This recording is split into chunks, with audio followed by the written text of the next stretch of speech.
Welcome, ladies and gentlemen, to Sweden for Swordfish 9th Annual Sword Fighting Championships, powered to you by Gothenburg Historical Fencing School and the Swedish HEMA Federation. My name is Scott Halroth, and with me is Matt Gallas. Good evening, everybody. We will start our evening with 3 exhibitions of fencing skill.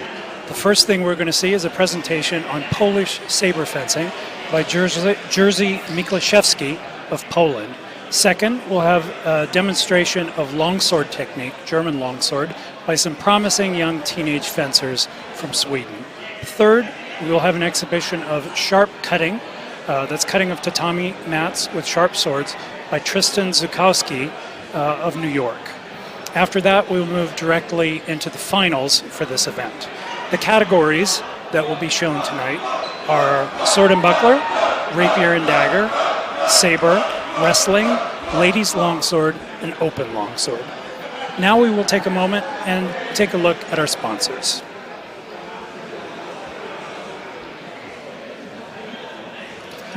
Okay, so our sponsors for tonight are Regényi Armory of Hungary, makers of fine swords, daggers, and other bladed weapons for the HEMA community.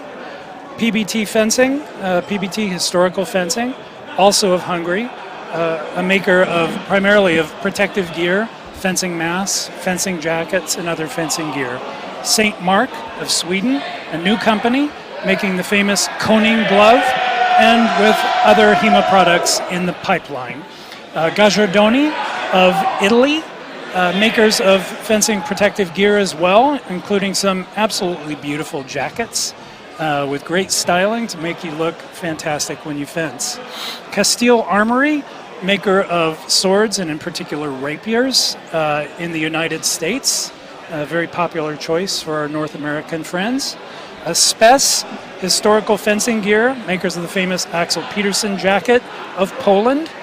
BlackArmory.com, a maker of fencing gear, a variety of fencing gear, both protective gear, and now starting to produce some faders as well. Sword Experts, Black Fencer, in particular known for their nylon simulators. Dinelli Armories, maker of fine swords, particular rapiers, but also fine custom work from Marco Dinelli of the UK. And East Studios.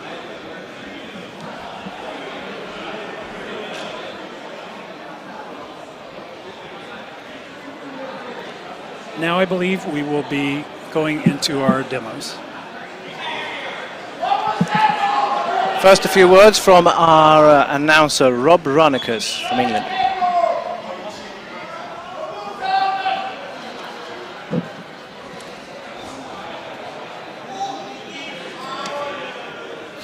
So a lot of things have happened this year, Matt. We have a few dark horses, I believe it's called, in our competitions, notably from Germany and from Italy and from Holland. Yes, that's very much the case. I think over the years we've become sort of accustomed to the Swedes and the Nordics dominating these, but we really have a very interesting turnaround this year. We're going to start off this evening's Swordfish with 3 demonstrations. The first one will be of Polish saber with Jerzy Miklaszewski and Szymon Szyko from Silk Fencing Team, Poland. Okay, so we are moving into our first demo of Polish saber fencing by Jerzy Miklaszewski of Poland and Szymon Szyko, his assistant. They are of the Silk Fencing Team from Krakow, Poland. Essentially what they're going to be presenting to you is a demonstration of Polish cross-cutting saber play. Essentially what we're talking about is a style of Polish fencing that developed over the years with various influences from both European and Asiatic sources, notably the Turks. And it has a focus on they say cross-cutting. Really, another way of saying that is mouliné, or figure 8. It's a very sort of freewheeling sort of method of wielding the saber. So what you will see is a presentation that will be broken into 3 parts. One will deal with sort of the early method of saber fencing. And then next, a type of saber fencing that was influenced by the Turks. And then finally, a late period that involved even more flourishes. So that is Jerzy with the beard taking the lead, and his assistant, Szymon Sitko.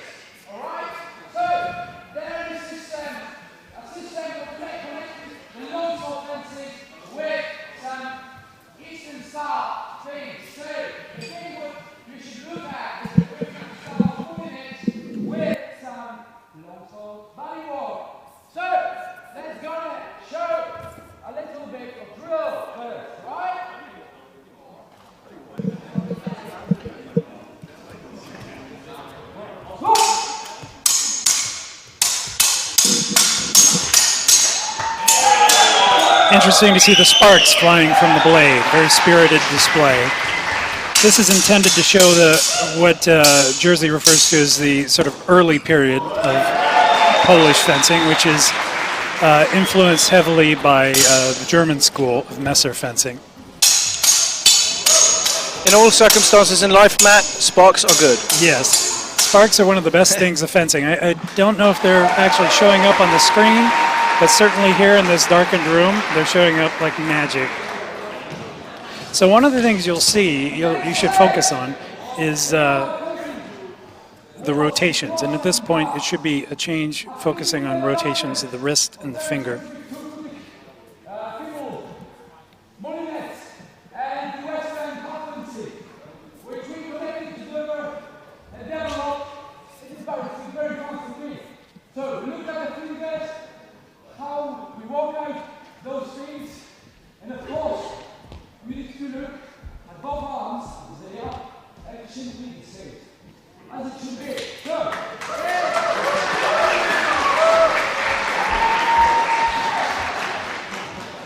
So if you talk to Jerzy, he'll focus a lot on the nature of the grip and the loosening of the fingers to release the grip and allow a much more fluid and flowing style of fencing. And that you see these weapons really spinning around quite quickly in these moulinets.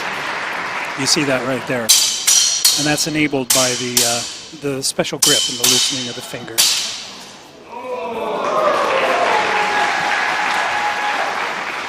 There are a couple of things that are very characteristic of Polish fencing. One is this, what he refers to as the high cover, which is essentially a high prime parry. Another thing that is actually fairly typical is what they call the Polish quart. It is essentially what Germans would call a right Unterhau. It's an ascending cut from the right that's typically aimed at the inside of the leg or the groin or the wrist. In some cases, it was even aimed at the sash to humiliate the opponent by making his trousers fall.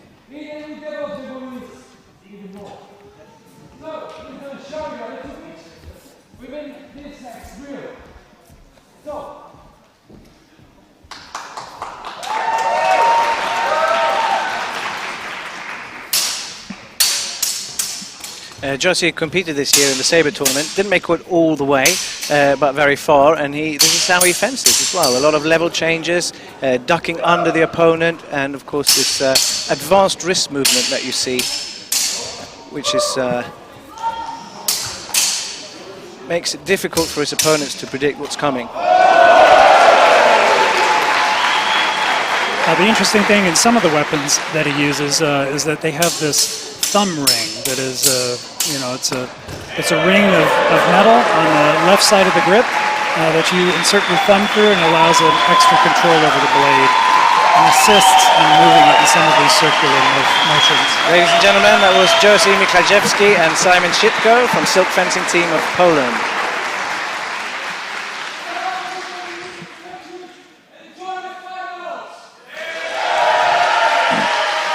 So our next exhibition after this one will be a demonstration of longsword fencing by teen fencers Alexander Olsson and Gandalf Seljan from Sweden.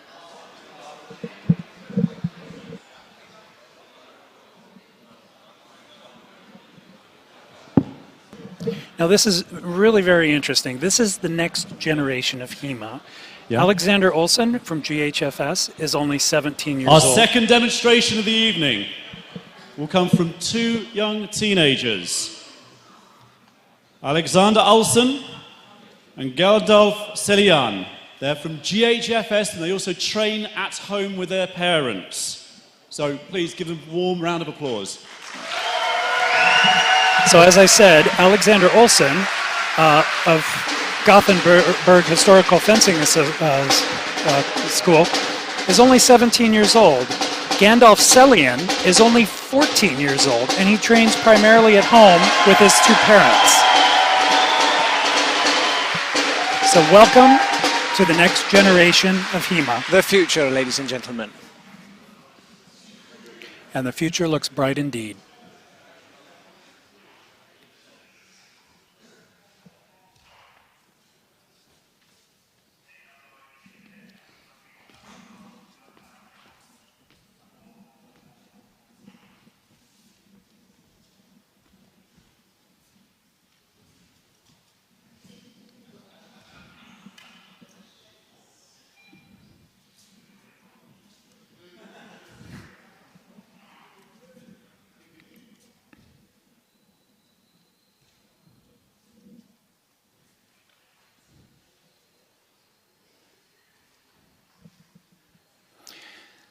The students are going through some initial flourishes to show their mechanics.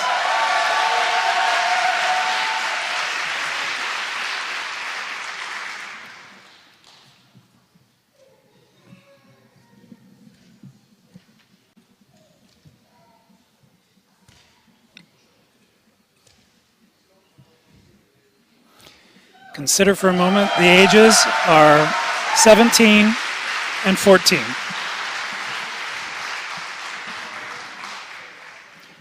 Now Gandalf, who's not named after the wizard from Lord of the Rings, but actually after a dwarf in Norse mythology, 14 years old, trains with his parents, his mother was actually a silver medalist in the Swedish national championships just this last September.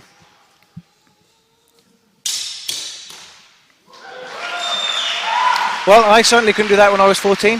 Me neither. Look at that. Lovely. Nice, clean.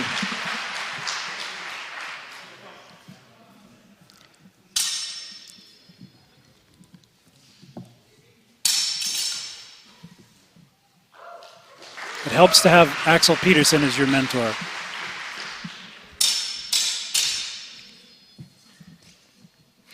Gothenburg Historical Fencing School also has a children's group from young ages. It's a very good. It's a very big group, and they initially start training with buffer swords, and then they move over to wooden wasters, and finally, as an act of graduation, they receive a steel sword.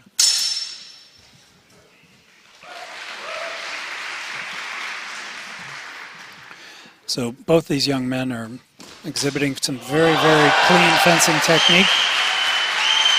We see the full range, Oberhau, Unterhau, Zwerhau. Very nice, ladies and gentlemen, very nice.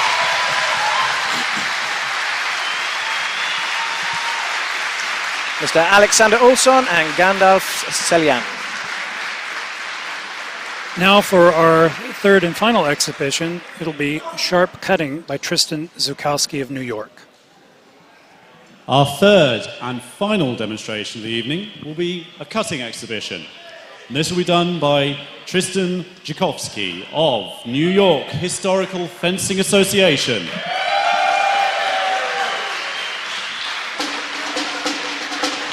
So, Tristan Zukowski comes from the New York Historical Fencing Association. He started HEMA in 2009 under the mentorship and training of Mike Adelson, who is famed in HEMA circles for his cutting skills. Beautiful, clean right overhaul. Lovely. Effortless cutting by Tristan Zukowski. Tristan says that he worked with sharps from day one of his HEMA career. Wow. And he says it informs every bit of their martial practice in the New York Historical Fencing Association. Even working solo drills, they started out with sharps.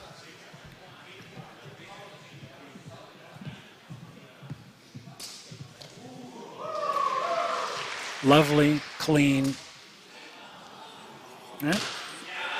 Hit a Shielhao, I believe that first one was, and a Krumpao. Sometimes the tatami wins. Right.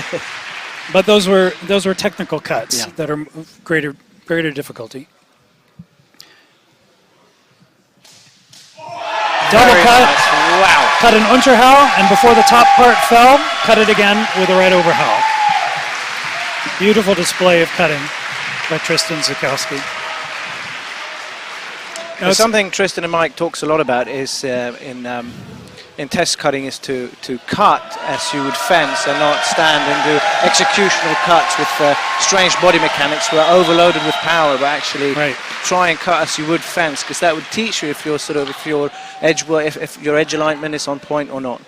Now it's important to note that both Mike Adelson and Tristan Zukowski, they do cross training with Byakukan Dojo in New York with Sang Kim Sensei, and that they are practicing essentially a form of Bado Jutsu in New York City. So now, ladies and gentlemen, we're going to go over to the tournament fights of the evenings. Those were our demonstrations, man.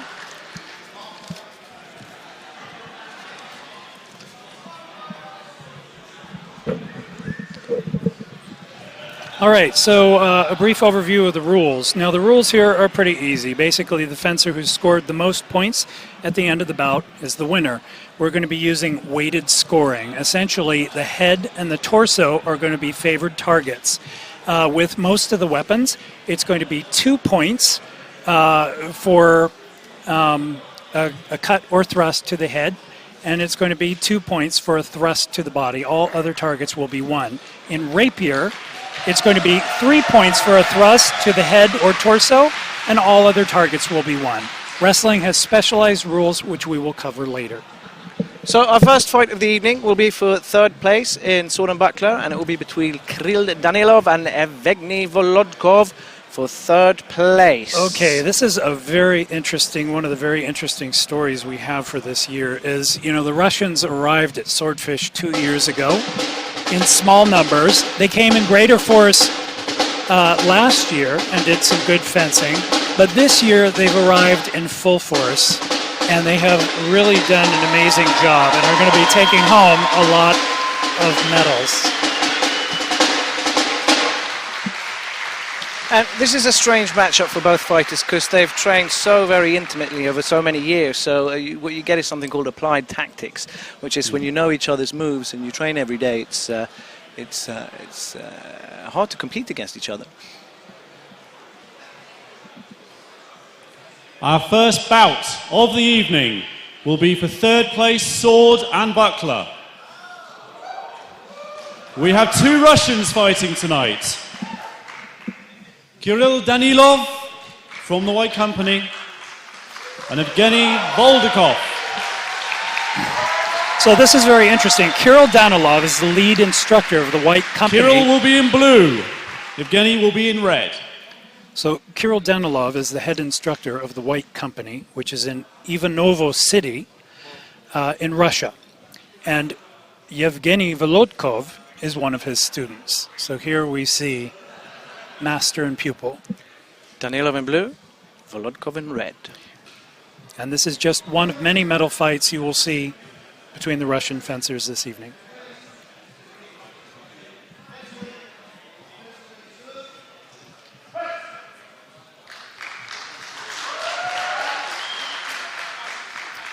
So circling one another, a little bit of probing. These are fencers who know each other well. Oh, step outside the ring. That results in...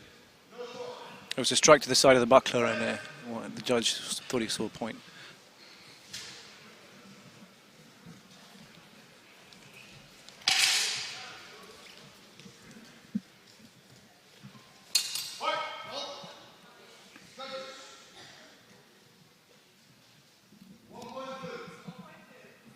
One point for blue. I believe it was a cut to the arm.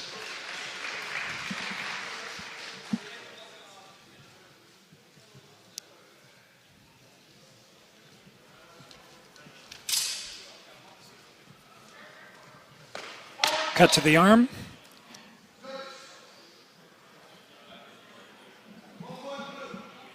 One point for blue.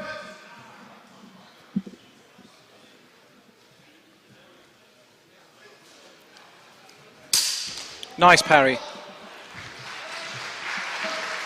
Strike by Volodkov, parried by Danilov, then counter strike again by Volodkov. One of the things you'll see is this sort of right-left. This sort of leaping style that some of these Russian fencers use. It can be a little surprising at times.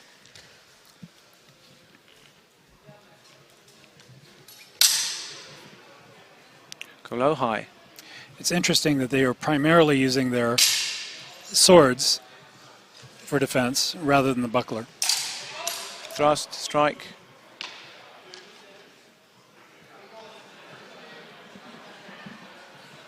Danilov being a gentleman there, acknowledging a hit that the judges didn't acknowledge, and giving it to his opponent and training partner, Mr. Volodkov.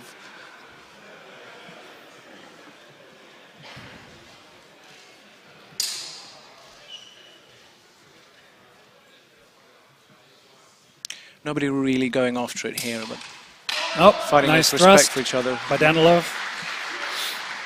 That should be a 2 point. Yeah, 2 points for blue. That was a thrust underneath his opponent's buckler by Danilov.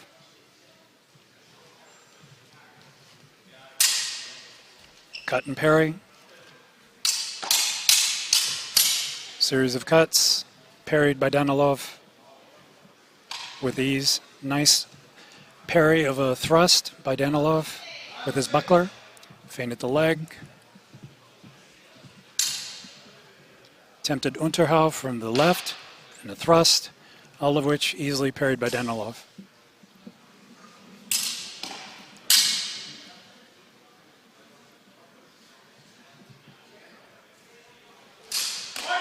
Looks like a cut to the wrist by Volodkov. Is it 2 points? I guess that was a cut, seen as a cut to the head. Yeah. I guess it went over the arm to the head. So we have a... End of first round. Fight goes 2 rounds. Fighter with the highest score at the end of both rounds wins. Now, usually these two fencers coach each other, so they have no coaches, but you'll see that later on this evening. Fencers taking a breather, recalculating their tactics.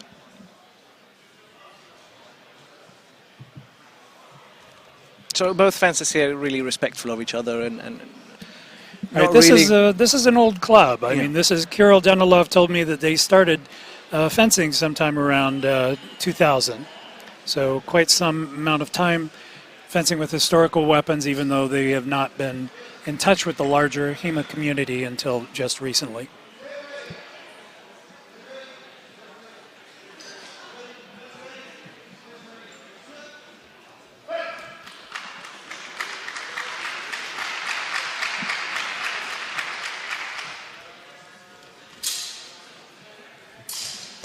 Oh, a loss of sword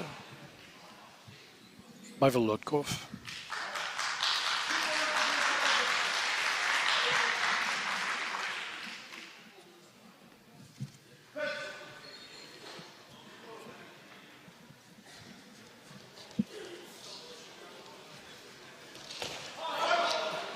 Nice cut. by Feint cut. Volodkov. Cut to the arm. 1 point red, we're at 6-5 now. Thrust, cut, 2 parries.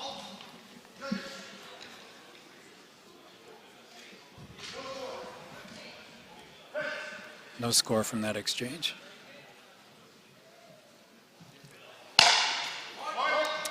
It was a cut, parried with a buckler, and then a follow-up thrust by Volodkov, which landed on the torso, it looks like, and resulting in 2 points. 6-7 score. Volodkov now in the lead.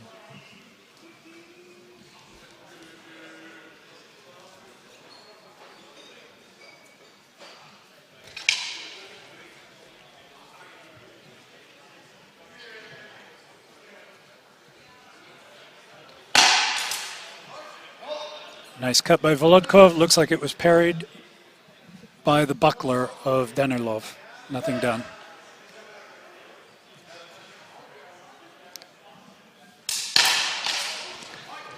Look from Volodkov, a feint to the one side and then spins round and strikes on the other side of his opponent. Resulting in 2 points. 6-8.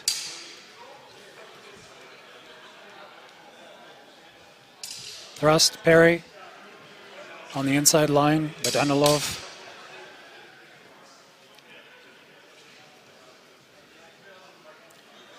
These two have very, very nice defensive skills. Look like a light cut maybe to the arm by Volodkov, resulting in 1 point.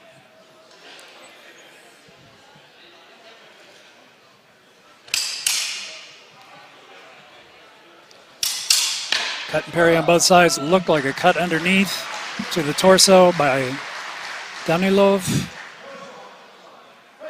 Judges unsure of what they saw. Oh, beautiful very nice, thrust. Very nice. Thrust by Yes, by Volodkov. Nice thrust. It looked like it was to the mask. Yes, resulting in additional 2 points for Volodkov. We are at 6-11 now, commanding lead.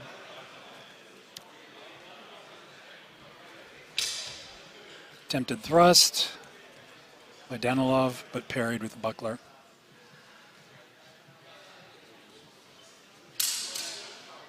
Feint low, cut high, parry riposte. Another thrust, parried with the buckler.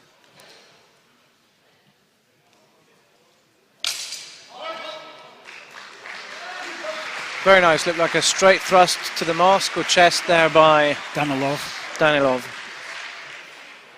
2 points. We're at 8-11 now. So, and that is our match. Cap was reached. We have a winner. Evgeny Volodkov from the White Company, Russia. Takes bronze in sword and buckler. These two fences, they pretty much travel everywhere together, and they're a team. They coach each other, they train, they instruct together. So this is a win-win either way for the Russians. Indeed. And they put on a nice display of fencing. Some very nice attacks and some very nice parries by both of these fine fencers. The drums roll for our sword and buckler first place, which will be fought between Tom Alexander Skotner of the Fria Duelists Norway, who will be fighting in blue, versus Riccardo Rudolioso from Sala d'Arme Achille Marozzo of Italy. Did I pronounce that correctly, Matt? Achille Marozzo. Achille Marozzo. So this is actually a very interesting matchup. Tom Skotner of Norway, the Fria Duelister, actually that's the group that produced Christine Konsmo. They focus on 133, so it's a German medieval style of sword and buckler, which keeps the buckler close to the sword hand to protect it. Riccardo Rudiloso. Fighting for gold in sword and buckler. In the blue corner, we have from Fria Duelister Norway, Tom Alexander Skotner. Alexander Skotner, ladies and gentlemen.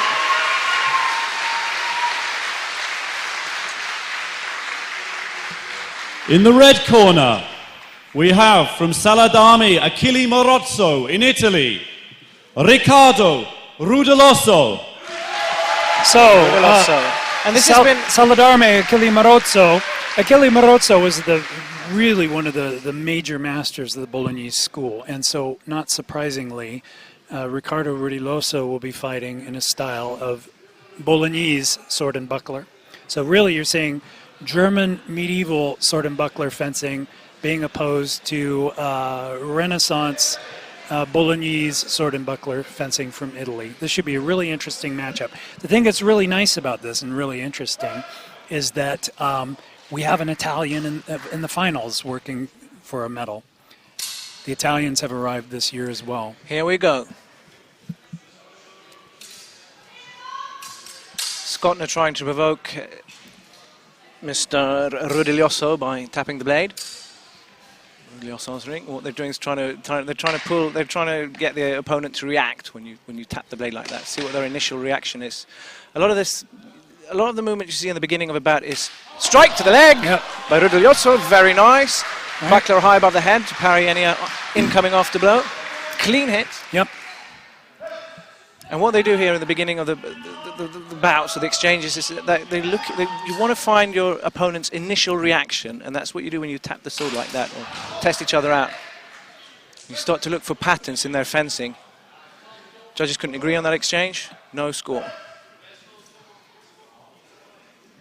Rudiloso in red, Scottner in blue.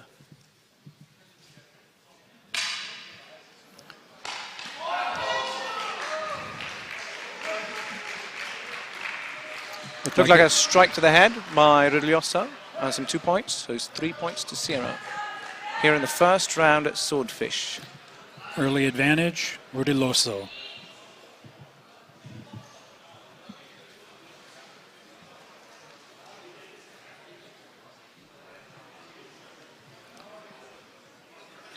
Scottner moving a lot between the guards. Right, taking a different approach, more relying on the cut.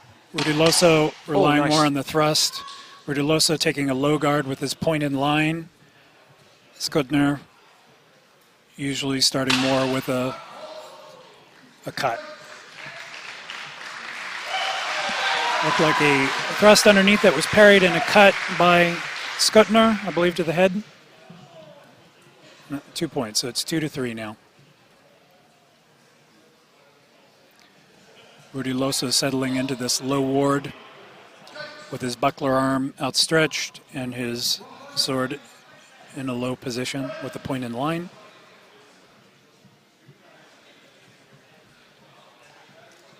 Scottner taking a more variable approach, usually from the right shoulder. Very nice. Thrust by Rudiloso, parried by Scottner, counters with strike to the head. But it looks like that thrust went through, so it's a double hit essentially. Parry with the buckler, but sometimes the sword slips over the buckler and hits the target.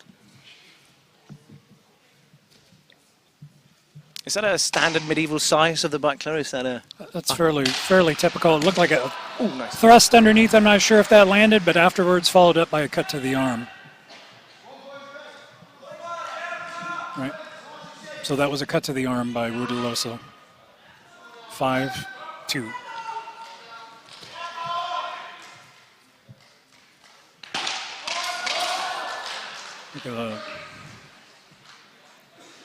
It looked like a thrust from blue with a parry and a thrust in return that landed. End of the first round, ladies and gentlemen. Rudiloso. And this is where Mr. Scottner has to start thinking. He needs to change his tactics. Watching the fight, it feels quite even, but you look at the scoreboard, Rudiloso has a clear lead, 3 minutes for Scottner to catch up. Certainly not impossible, but he's got his work cut out for him. Right. This has been a big year for the Italians, because Italians have primarily been known in the international scene for their superior rapier fencing. We haven't seen any great longsword fencers come out in the international events. Not in until great now. Numbers. Not until now. We have a sword and buckler fencer here fighting for gold, and then later you will see we have another Italian fighting for gold in the open longsword.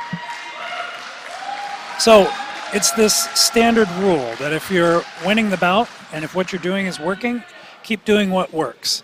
And if you're losing, it's time to change your game. So I think what you should expect to see here is Rudy Loso doing more of the same, keeping his buckler extended, keeping his sword low, and relying mainly on these upward thrusts. But our friend in blue, Skutner, needs to do something different. Let's see if he comes out more aggressive this round. Cut to the leg by Rudy Loso. 1 point. 2-8 now in favor of Rudy Loso from Saladarme Achille Marozzo of Italy.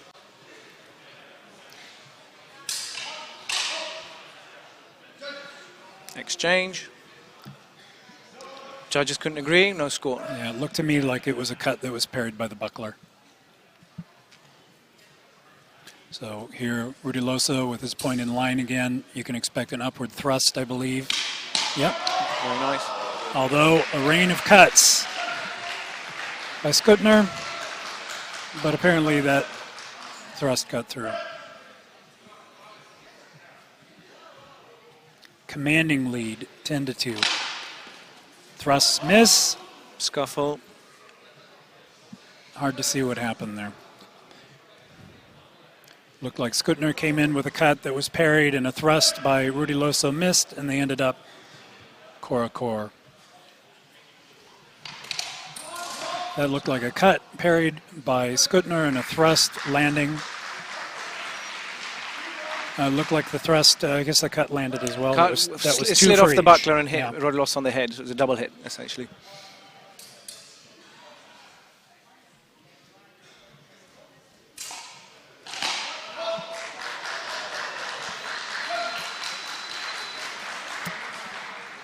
We see Rudy Loso going for the thrusts more, and The Scott, judge no, is he's unable to agree. going more for cuts for the head. See, Just as I said. Skutner is Skutner making the strikes to classic. the head. He's making the classic mistake of doing the same thing over and over again. He needs to change his tactics, but I think it's Rudy far, Loso's got it's a far too late nice for thrust. I mean, he just sneaks that in there. He does, and he knows he has an opponent who's helping him by doing the same thing. Good move. Skutner trying to do something different by delivering a thrust, but it missed, parried, and the follow-up thrust by Rudy Loso. 2-14.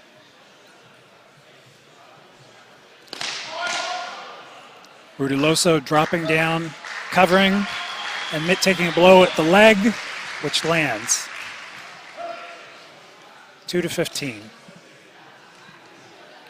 Dominance well established by Rudy Loso, who is now taking the opportunity to Be more creative. be a little more creative and taking a tail guard. But again, if what you're doing is working, you shouldn't change, and he was punished for that by a blow to the head.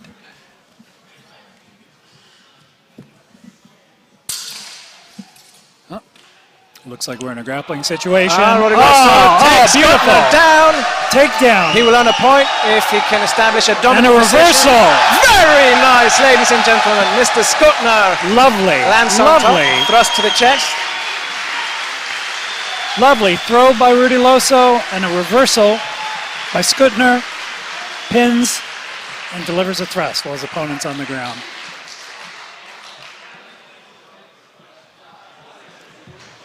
Too little, too late, but what a way to stop.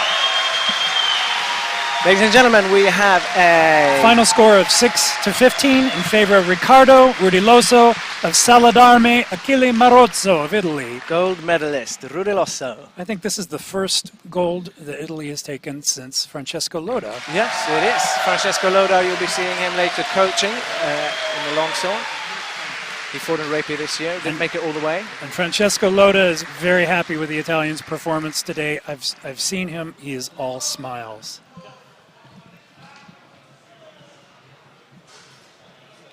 We have this year as well technical awards. So apart from the three medal winners, we also will be giving one technical award for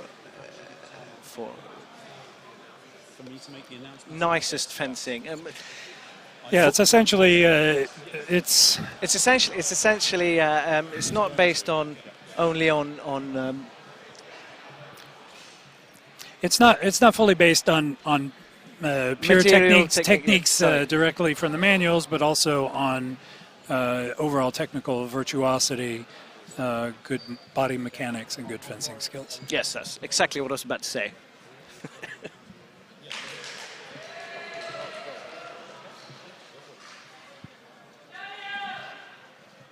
So This momentarily, concludes the sword and buckler competition for Swordfish 2016.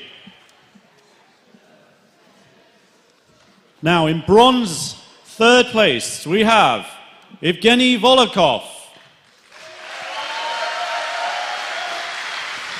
Volodkov from the White Company, Russia. the first of the medals for the Russians this evening. Yevgeny Volodkov of the White Company from Ivanovo City in Russia. In second place, Tom Skotner. The silver medal goes to the Freya Duelister from Norway. And Tom Skutner.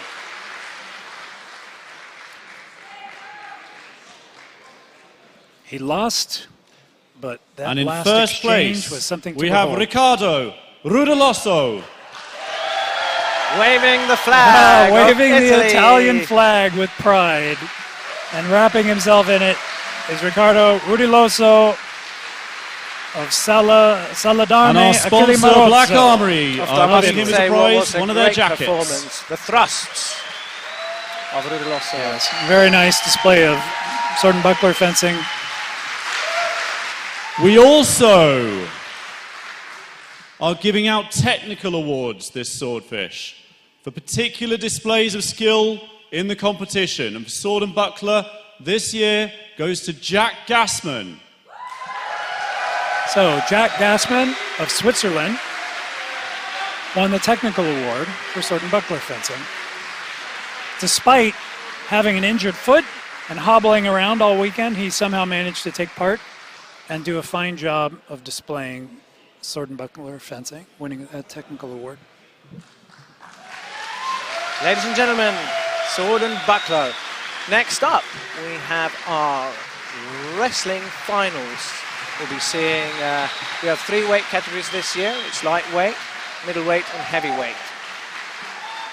Rules for wrestling are easy. Rounds are 3 minutes or to 7 exchanges, and essentially what you're doing is you score points by grounding the opponent. No submissions are allowed.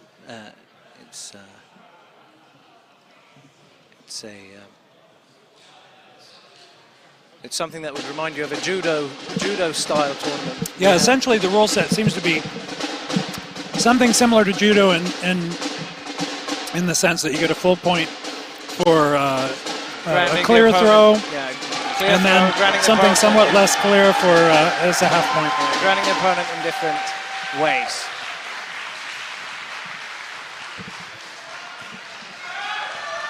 Tonight you'll see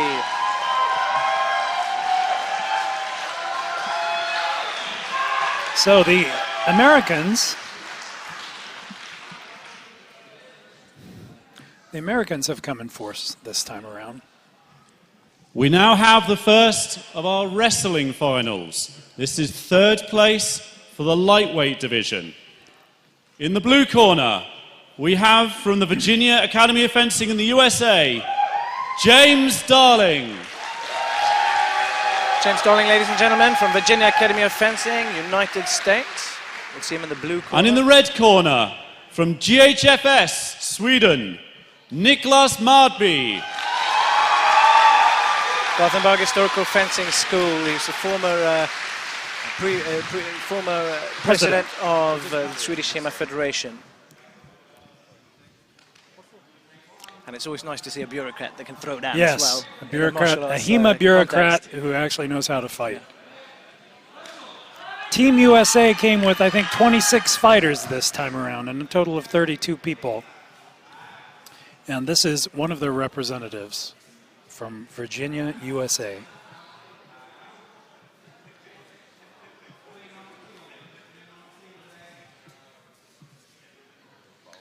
Wrestlers trying to set each other up for a throw. Niklas is trying to get his feet in there behind Darling's leg. To either sweep him, throw him over. It's also something called a sacrificial throw. It's when you roll with your opponent down and you land on top of him. Like a suplex or a monkey throw. Trip. He almost had it. Counter by Darling. Niklas refusing to give up. Our ref, Marius, brings him back into the middle. Fight continues, no score.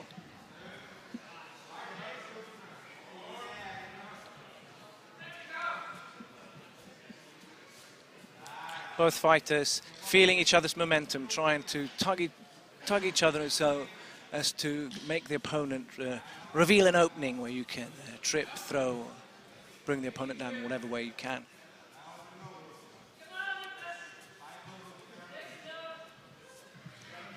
And this is excruciating, standing in the clinch like this for 3 minutes. Trip by Mr. Darling, lands on top, should earn him 1 point.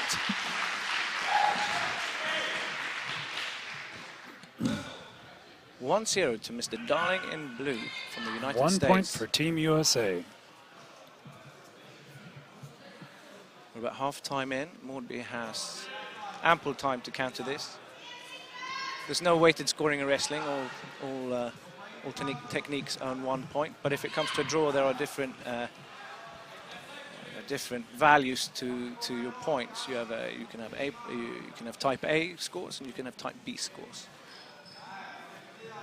Type A score is when you throw somebody clean to the ground whilst remain standing. It's a superior technique, if you will.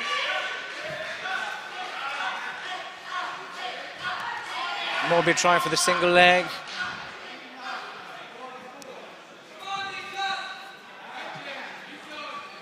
Trying to get Darling in position to trip him. Darling's got the legs of Mordby. He's going to go for the single. He's going to go for the trip. Look. Roll. Oh, nice counter by Mordby. How will Marius, our referee, score that point for Mordby for that excellent counter?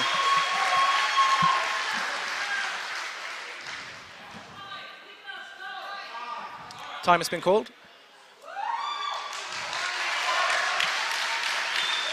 Now we'll see if the ref has judged any of those techniques as a type A point, which will weigh more in his judging, or if they are both of equal. It's a tie. Sudden death, ladies and gentlemen, here at Swordfish, wrestling lightweight, 3rd place.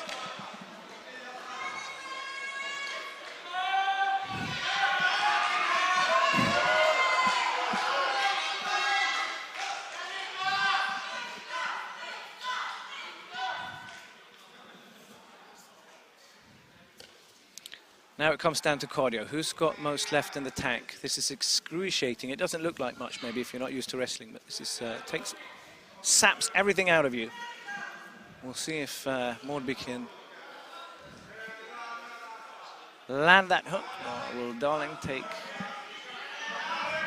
home a bronze medal this year?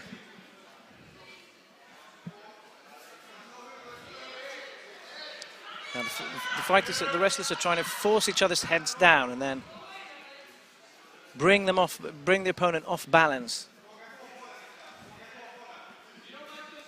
You see Darling there slipping his hand down to the thigh of Mordby, trying to grab that that space behind the knee where. Oh, lovely trip by Mordby. Lands on top. That should earn him a point. And that should be our bout. Ladies and gentlemen, we have a bronze medalist from Gothenburg Historical Fencing School. Niklas Mordby of Sweden. And the bronze medal for Sweden. Excellent takedown. Good fight between Mr. James Darling, Virgin Academy of Fencing, USA versus Niklas Mordby.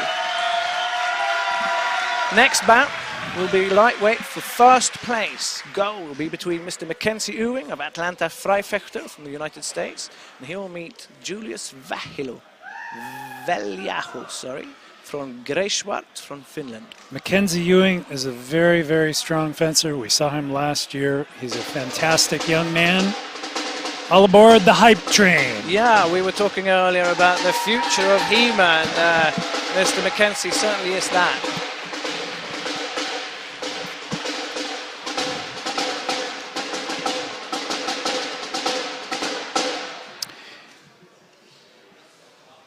He has fought in, I think, almost every event.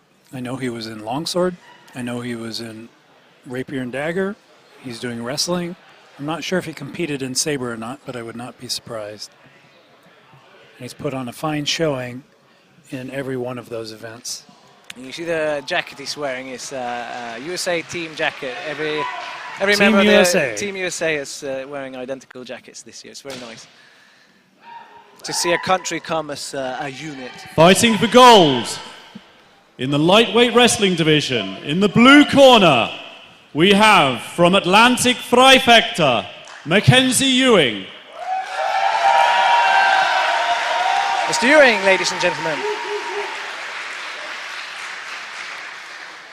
And In the red corner, from Greifswald, Finland, Julius Veljaho. Julius Veljaho of Greifswald Club from Finland. The Finn versus the American. Wrestlers greet.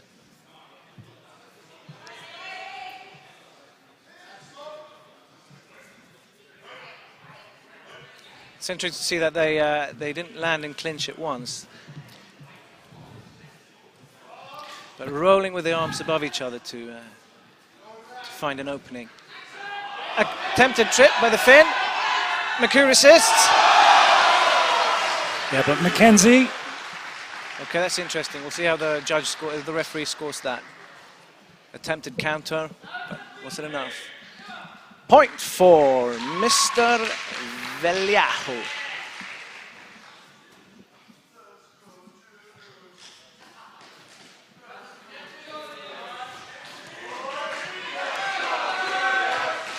Grabbing and tugging the jacket, Veljaho pushing Mackenzie's right side away with the flat of his hand to try and stop him from shooting in.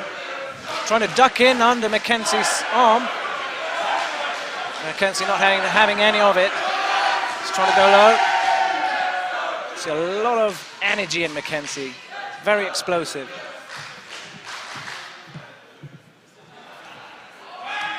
Single. He's working for sprawl by Veljaho. Mackenzie.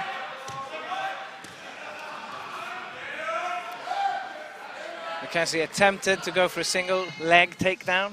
Sprawled by Veljaho. Very nicely done. Good takedown defense. Counter by Veljaho again. Very good. Point for Veljaho. 2-0, which is a big lead with 1 minute left. Mackenzie goes low,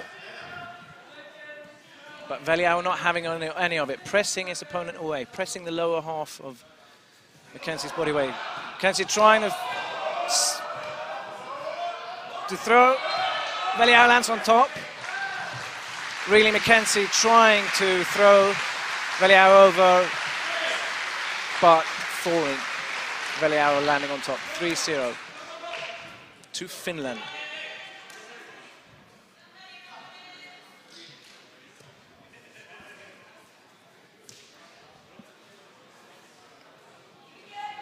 Mackenzie going for that leg, but you see how Veljaho is pressing his hand against the torso of Mackenzie.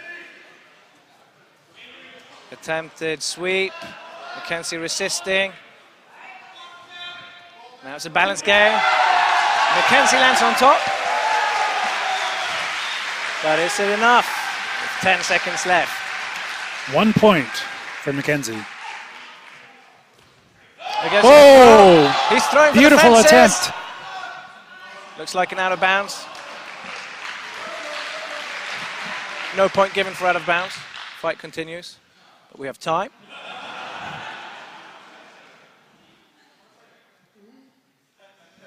And ladies and gentlemen, we have a gold medalist, Julius Väliaho from Finland. In a very explosive match between two young men. Mr. Mackenzie, no doubt, will be back. No doubt. He competes a lot in many, no doubt. And he's a many young man categories. to boot. Gold for Finland, silver for Team USA, and a bronze for Sweden. So the story of that fight was basically Mackenzie trying to go low for in the, third for the place for the single leg. for the wrestling Väliaho lightweight final, countering with Nicholas pressing away the Martby. torso.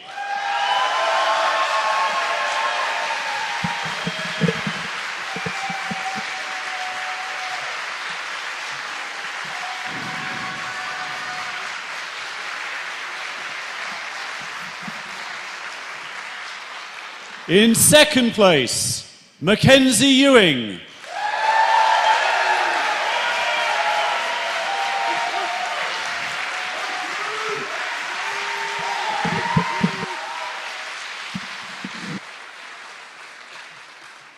And in first place, Julius Väliaho.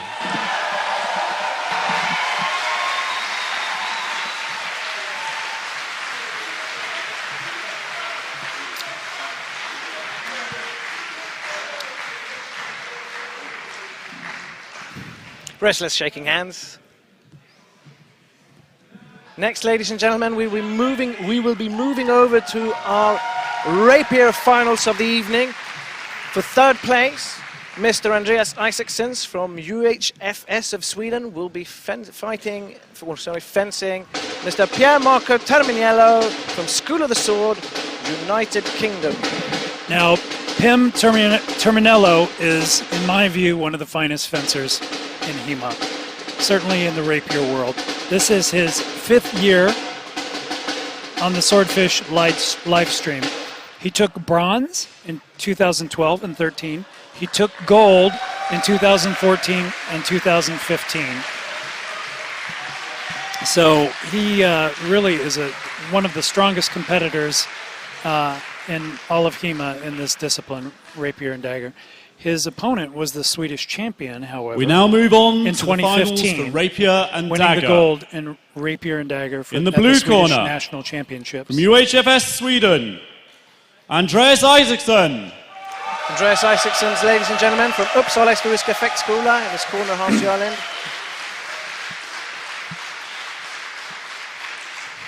Very tall fencer.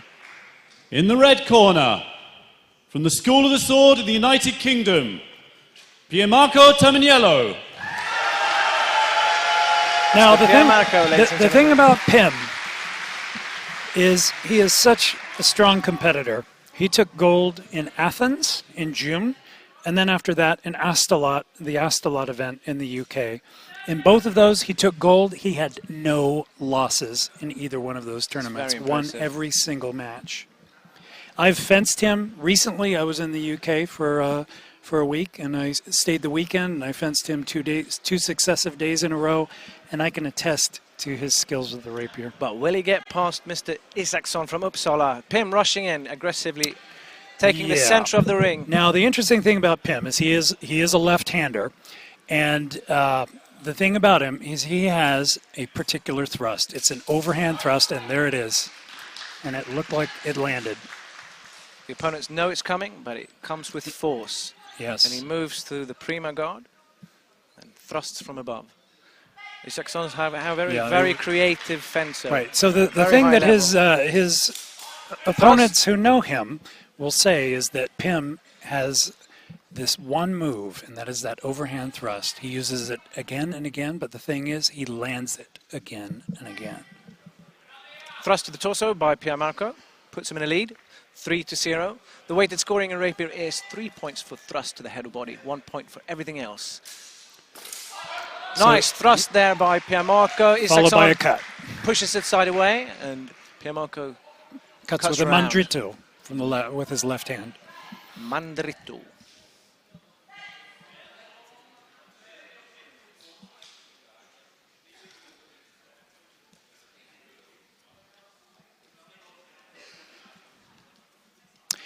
Yeah, Pim has a fine sense of timing, distance. Oh, beautiful. Parried with a dagger by Pim. Lands That overhand nice thrust. in the chest. Gives him 2 points. So already 7-0 for Pim.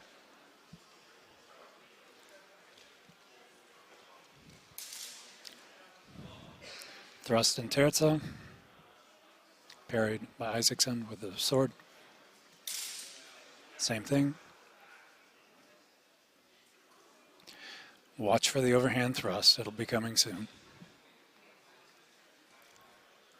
Pim will tell you that what's going on here is this little subtle game of tricks and traps and timing before he throws that overhand thrust, with the occasional cut thrown in if he sees the opening.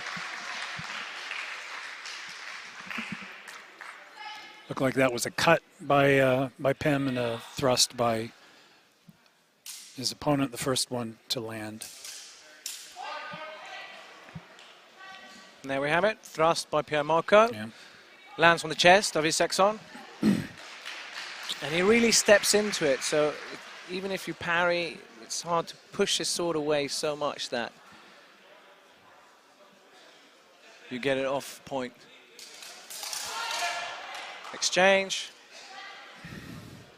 And when Pim is a lefty, right? So when he thrusts, he lands on Isaacson's right shoulder, which means that Isaacson has to parry away the sword all the way across his chest. He needs to shift Pim's sword a lot further, and by that time, it would have landed. Clearly Isaac, thrust with a dagger by Pim. Pim delivers an initial thrust, which misses. They close in, and Pim delivers a dagger thrust, which is worth 1 point regardless of the target. That was the first round. 4-11. And as we've said before, the golden rule in fencing is that if what you're doing is working, keep doing it. If it's not, you need to change your tactics. So Pim will continue to do what he does best, which is that overhand thrust. And on the other hand, we'll see if Isaacson changes his game.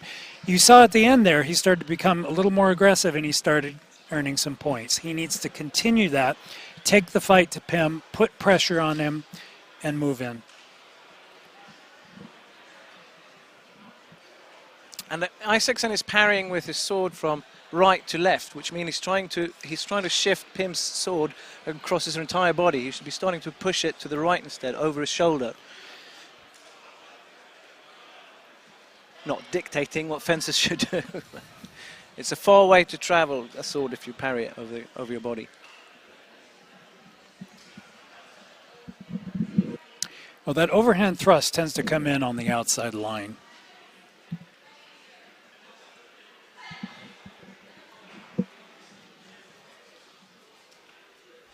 And the maddening thing with Pim is you know it's coming, and it will hit you anyway, despite your best intentions. You can see when Pim lifts that hand up there, up into that high position. There it is. There it is. Boom.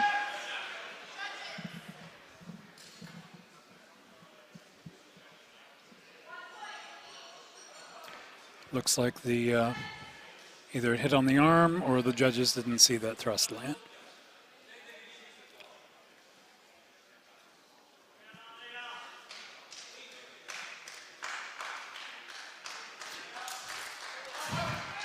Looks like a thrust by Isaacson, landing for... Slides on the arm of Pim. Yeah, Pim counters into the chest of Isaacson. Pim is a student of the Italian arts of rapier, and in fact he is one of the foremost researchers in that field.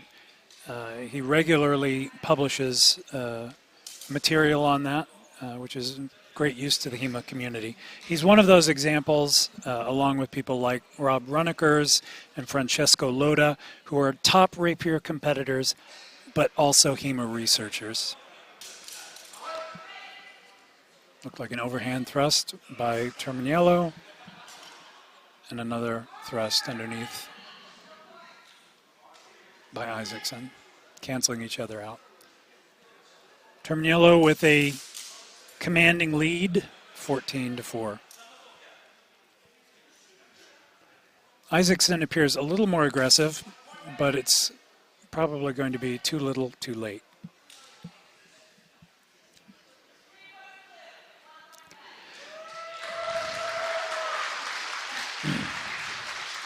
The thing about this weighted rule set, though, the weighted scoring, is the score can change in a hurry if you get a few good thrusts that are clean and unopposed. Certainly in the pools where there's a cap of 9 points, that means 3 clean strikes to the head will just change the game. That can happen in 15 seconds. So you can never rest in weighted scoring. Thrust and terza. Attempted parry and countered by Isaacson. Doubling each other out. With almost 10 seconds left. In the second round. First place, rapier and dagger. Sorry, my mistake. That's a bronze, third place, bronze. Okay, exchange. Scored as a cut for Pierre Marco. Yeah, it was an interesting thrust paired with the dagger to the right by Isaacson. Pierre Marco got off to his left, and it looks like it delivered a cut. Clear victory for Mr. Pierre Marco Terminiello of School of Sword UK against the very difficult Andreas Isaacson from Uppsala, Sweden. But a very convincing victory once again for Pim Terminiello.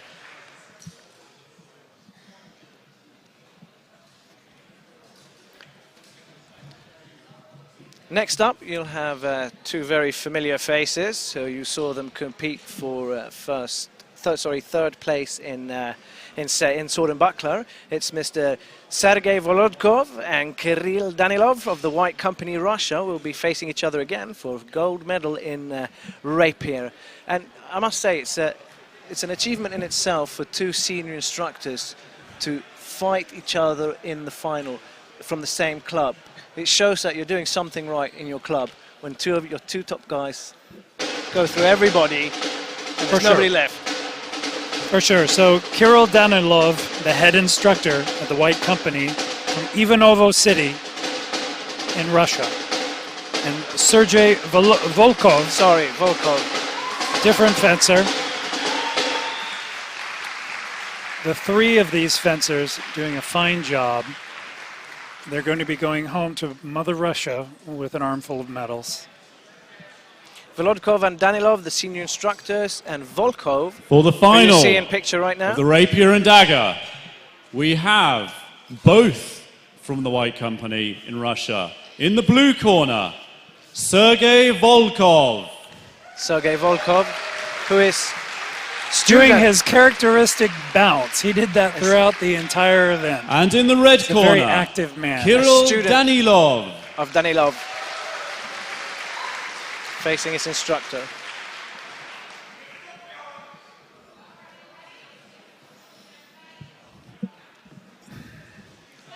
Referee Christine Konsmo of Norway. And an international panel of judges.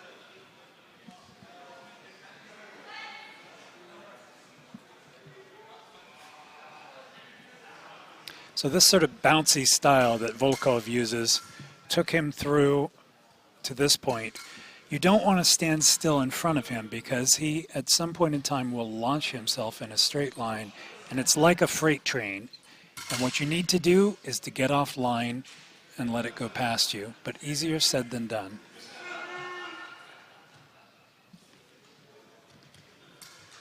Yeah, he's quick. He snipes them in. There you see. Did it land? Thrust to the body of Volkov. Countered by Danilov.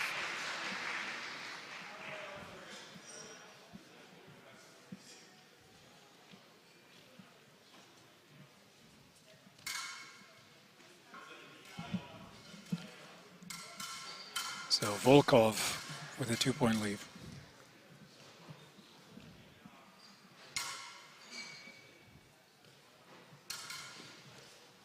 Attempted the leg by Danilov, slipped by Volkov. Thrust and terza. Another feint at the leg. Thrust parried down by Danilov. Again, two fencers who know each other. They know each other's tricks. They know each other's ruses.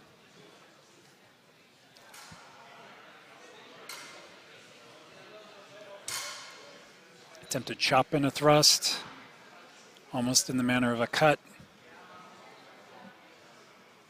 I think that's what Swetnam means when he talks about chopping in a thrust. Low point of Danilo, creating the illusion of an opening, but he's ready to counter. By Danilov. Volkov pretty much moving between the third and fourth Goth. The very nice control of distance by Danilov.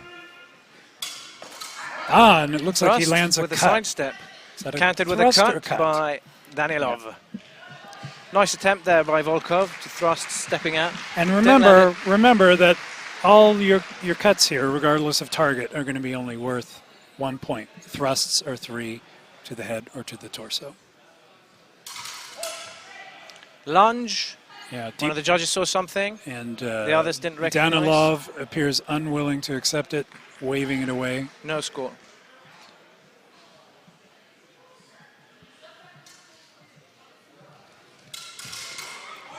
Exchange.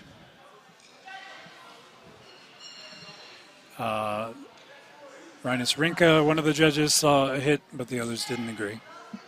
So, last exchange of the first round. Volkov with a slight lead, easily surmounted in this system by one good thrust by Danilov, who has his point in line. See that? There's the freight train. Yeah, Volkov, you saw him loading up. That's what I meant. Starting to bounce on his toes. And he comes shooting along in a straight line. And the problem for Danilov is he was already in the corner. And it earned him a point as well. So when you're in the corner like that, you can't move offline without going out of bounds and losing a point anyway. Well, really, Danilov, as you see in picture there, is the real winner this year because even if he does lose, he loses to his students, which is the sign of a great teacher. Either he brings home a medal or his students do. And in either case, it reflects positively on him as an instructor. You saw Smiles all around. You can see they're having a good time.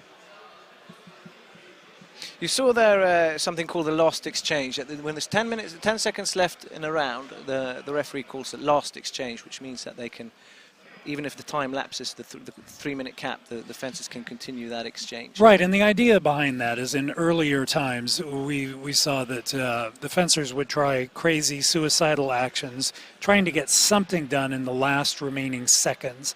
What this does is it removes that artificial time pressure, and it allows them to fence properly up until the end of the encounter, regardless of the fact that they've gone slightly beyond the time period. I think it's a great rule adjustment. Round 2, ladies and gentlemen, with Sergei Volovko in blue versus Kirill Danilov in red.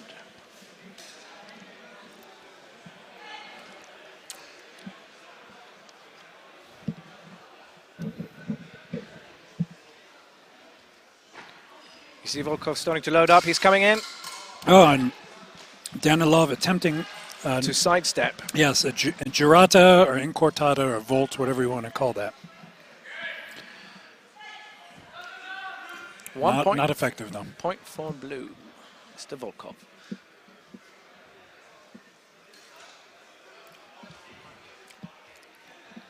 See him charging up again.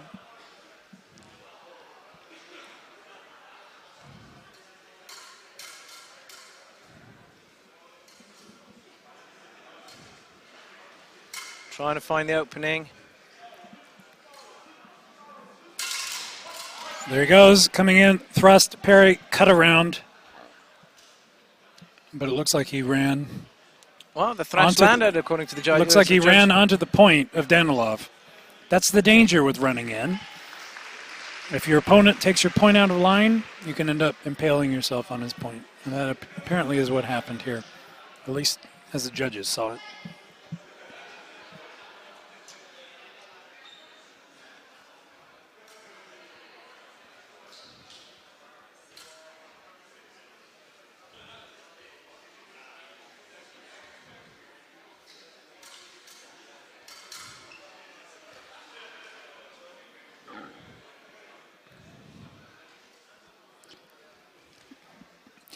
Yep, Volkov once again drives Danilov into the corner and then charges. That's just that right there is a good control. That's called, in boxing, what you'd call ring generalship, dominance of the environment, driving your opponent into the corner and then using a straight line attack so that he's unable to sidestep. That's good tactics. You always at an advantage when you Volkov. take the center of the mat or the ring. Oh, beautiful thrust. I thought I saw it land by Volkov, but we'll see if the judges saw it. Gives you more space to move around.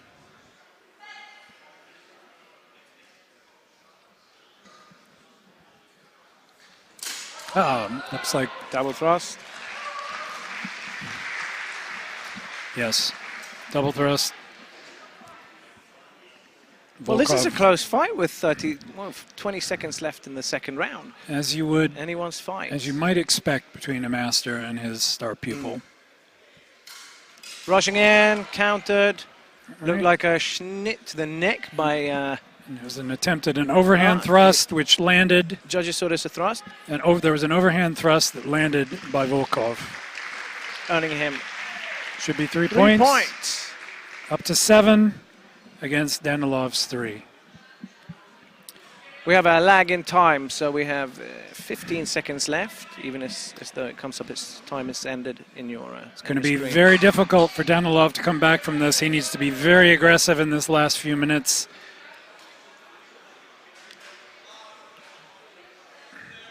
This is the last exchange.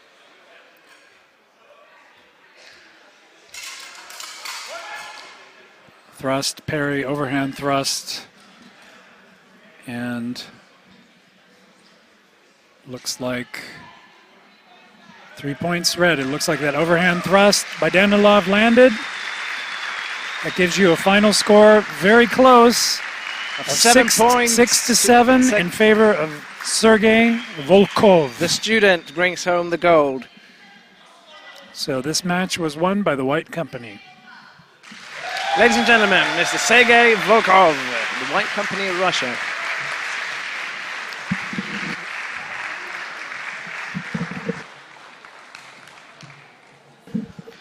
So we will have our medal ceremony for Rapier and Dagger.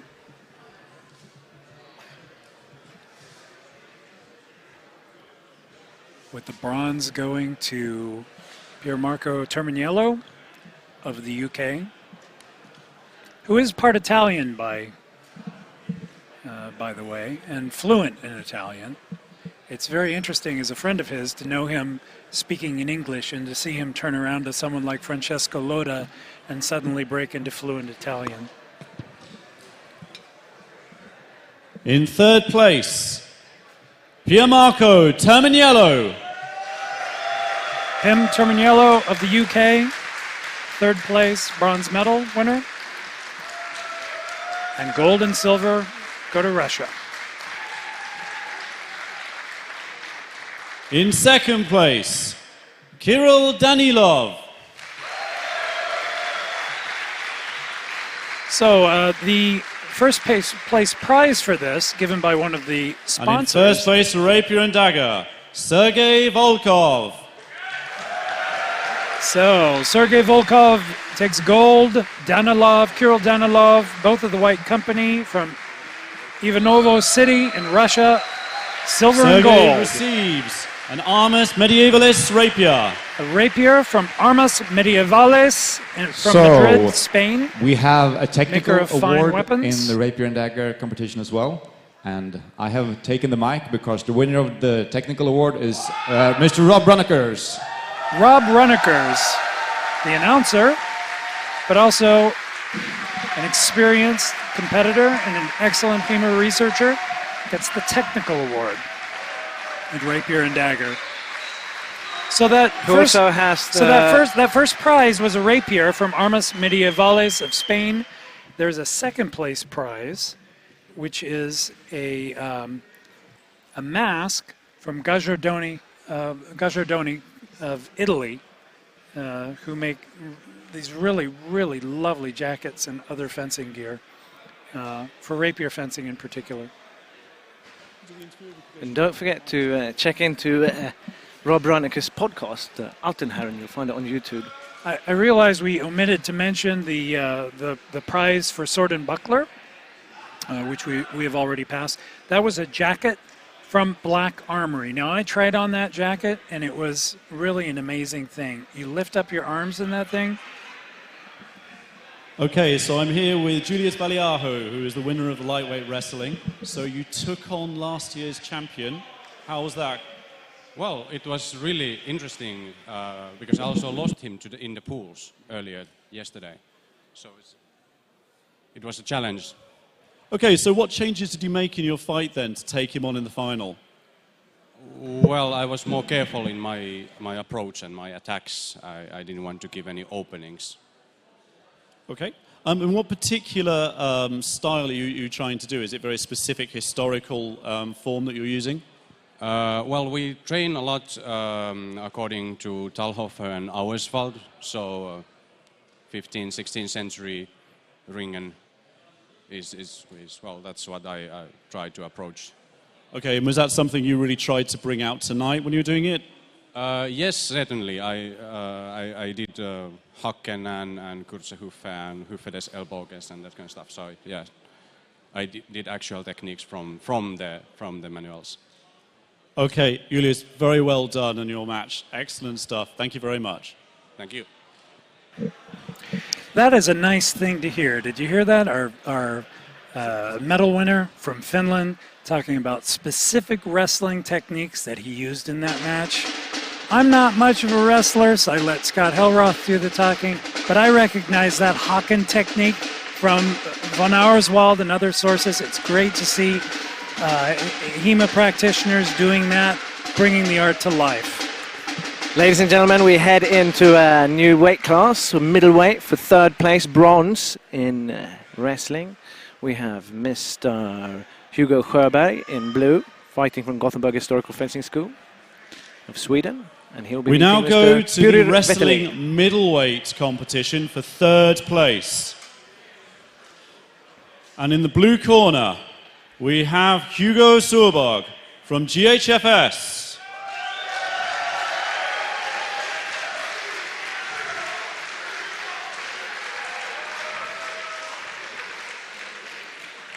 And in the red corner, we have Pyrir Vetteli from Greifswald, Finland.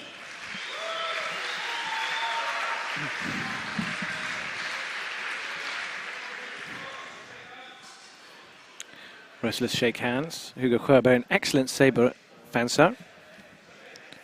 Vetteli, you saw him last year as well in the wrestling finals. And here they go. Look for Hugo, very explosive.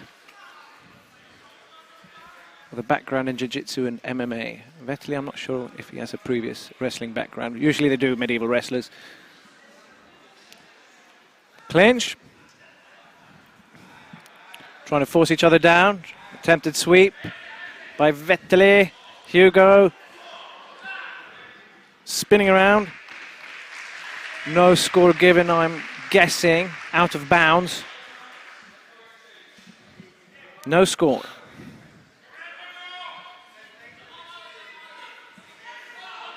So you see that how Hugo is very difficult to take down. Vetteli really trying to tug him to the right, tug him to left, trying to pull Hugo off balance. Working with the jackets here. Hugo is a saber instructor, right, at GHFS? Yes, senior saber instructor at GHFS.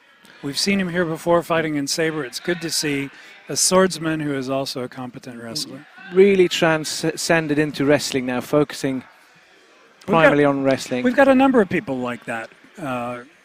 Gregor from Slovenia. Gregor Medvedev. Sweep by Hugo. Lands on top after a roll. Should earn him a point. Point for Vetteli. Counter. So it's a roll. So it's a referee sort. It's a controlled counter by Vetteli, even if Hugo initiated the sweep. Yes, you were saying, Matt, about Gregor. Yes, he's another one of those examples of a swordsman. He's a skilled longsword fencer, but he has transitioned into wrestling, and that is now his focus. So you have this sort of thing going on. That's the wonderful thing about HEMA, is if for some reason you want to move out of one field, you get a little burned out in longsword, get a little burned out in saber, there's always something else to do. Yeah.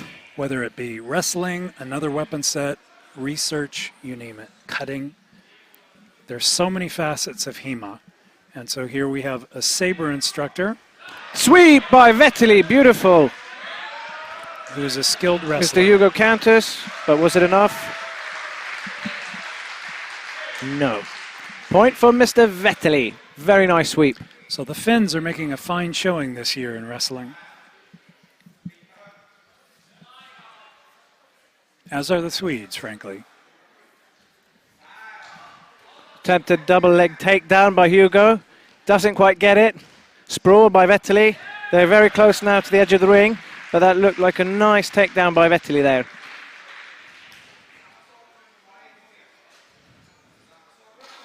No score given. Probably because they were out of bounds. That was time. We have a winner, ladies and gentlemen, Mr. Pyry Vetteli from Greifswald, Finland. 2 gold medals to the club of Greifswald. It's third place, so Sorry, that would be a third bronze place. medal. But still, 2 medals for Finland. Indeed. A very strong showing.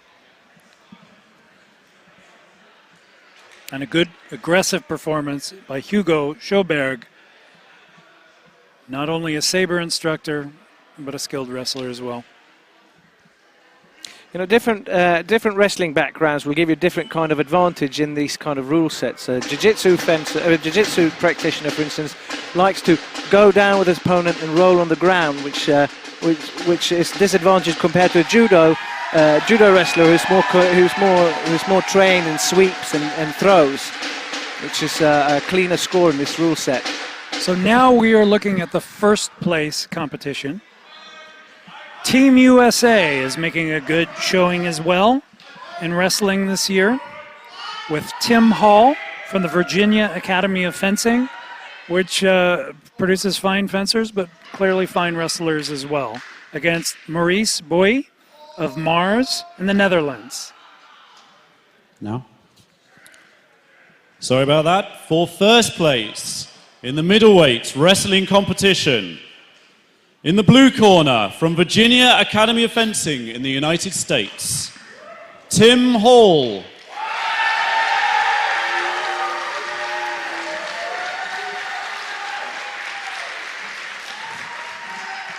In the red corner from Mars in the Netherlands, Maurice Boy. Maurice Boy, ladies and gentlemen. United States versus the Netherlands for gold middleweight wrestling here at Swordfish.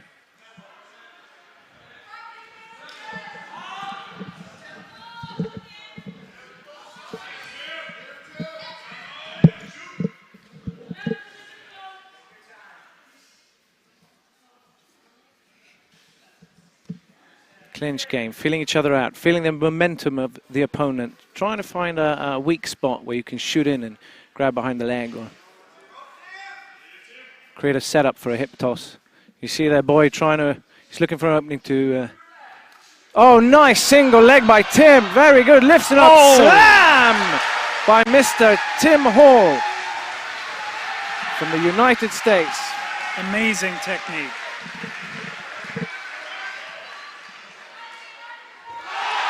Wow. Followed by direct sweep against, again, Mr. Hall, Mr. Tim Hall. 2 in a row. That has got to take the wind out of your sails. Now he's going to go down low. He's going to go for the leg. Look for Tim to shoot low and grab the leg of Boy and work from there. Mr. Boy needs to think about his sprawl. Sprawl is when you avoid somebody going for your legs.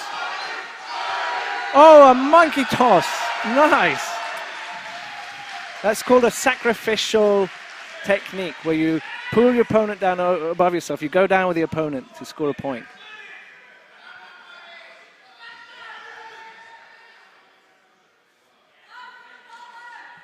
Tim Hall looking confident. Maurice Boy looking a little winded, frankly, from being slammed to the ground. Single leg again by Hall. He's trying to lift ball. Mr. Boy countered by grabbing around the neck of Tim. 3-0.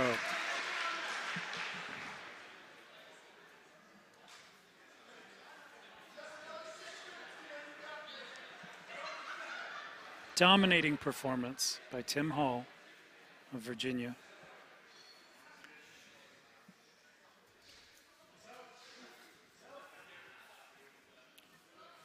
Boy looking for the answer. I don't know what Tim Hall's background is, but the United States in general has a very strong tradition of wrestling. They do, and so does the Russians. And it's interesting to see now with the surge of Russian fencers. We have not seen that in wrestling yet. Mr. Tim Hall again going for the single leg takedown, rolls down over Mr. Boy, earning him a point. It's 5 point. Cap is 7 points.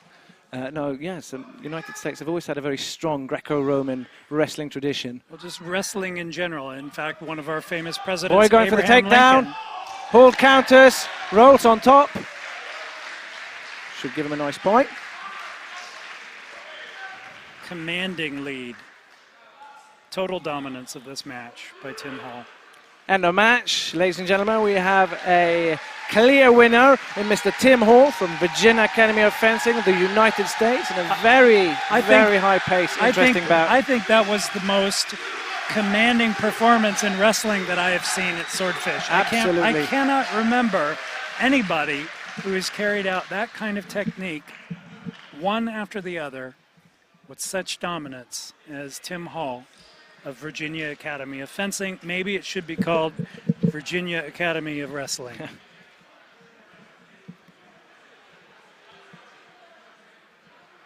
I'll have to talk to Bill Grandy about that.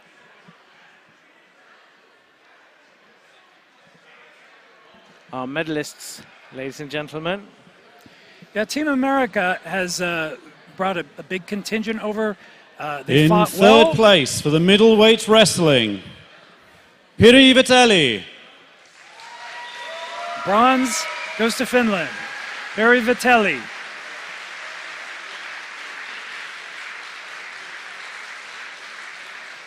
In second place, Maurice Boy. Silver for the Netherlands. And a well-deserved And gold in first place, Tim Hall. A well-deserved gold medal for Tim Hall of Virginia in the United States. It's really a fantastic performance. Congratulations, Mr. Hall. Tim Hall also wins the technical prize for all the wrestling competition. Wow. Very nice. Now, that's something else. Well deserved, as you just pointed out earlier, the most dominant performance we've seen here at Swordfish in wrestling. Ever. Gold medal and technical award. Fantastic job. The U.S. brought a large contingent. They didn't fare so well in the fencing, but in wrestling, they have done extremely well. He's done his country proud. Well, Swordfish is a truly international tournament, and it brings a wide variety of different styles and interpretations. It's completely different to fight in such an international arena as a local circuit where you kind of know the sort of a culture of fencing that you're familiar with. That flies out the window when you come to Swordfish. It's true. And what's interesting this year is the utter diversity of the fencers and wrestlers making it into the upper level of competition. This used to be an event dominated by the Nordics, but no longer.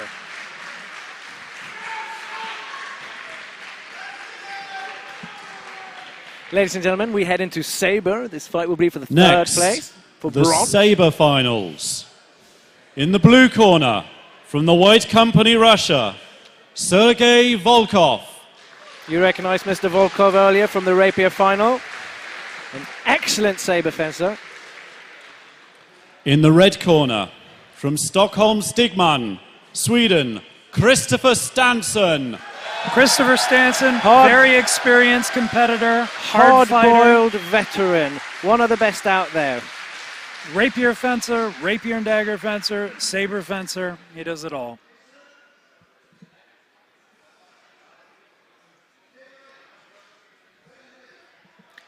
I crossed swords with him in the rapier and dagger competition. I have a nice bruise on my leg from him.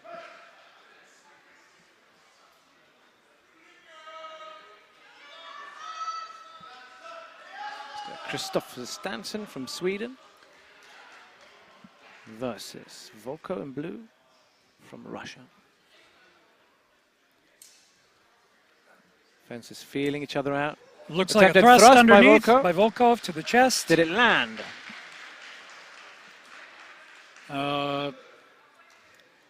Not entirely sure. Judges might have scored that as thrust to the arm, maybe. Yeah, perhaps. Hard to tell. Looked like a thrust. Stansson to the head, parries. Cut, parry, cut, and the riposte parried as well. Volkov seems to like these thrusts to the torso. What Stansson is really clever is tricking Another you thrust into to the torso and a cut around. He tricks you into range. He, using his footwork, he creates the illusion that he's a lot further away than he is, and then strikes you out of nothing. It looks like closing the distance. So that was no clear exchange. Beautiful thrust by Stansson, but it also looked like there was a cut from Volkov. We'll see what. Looks like it was a cut to the arm by Volkov on the way in. Stansson thrusting to the body, but point didn't reach the target. Volkov countering. But very explosive counter motion by Volkov. Parry strike to the body, earning him 1 point. Putting Volkov 3-0 in the first round. Fighting for bronze. Thrust by Stansson, cuts round. Strike the head, looked like a parried, cut to the flank to the midsection of Volkov.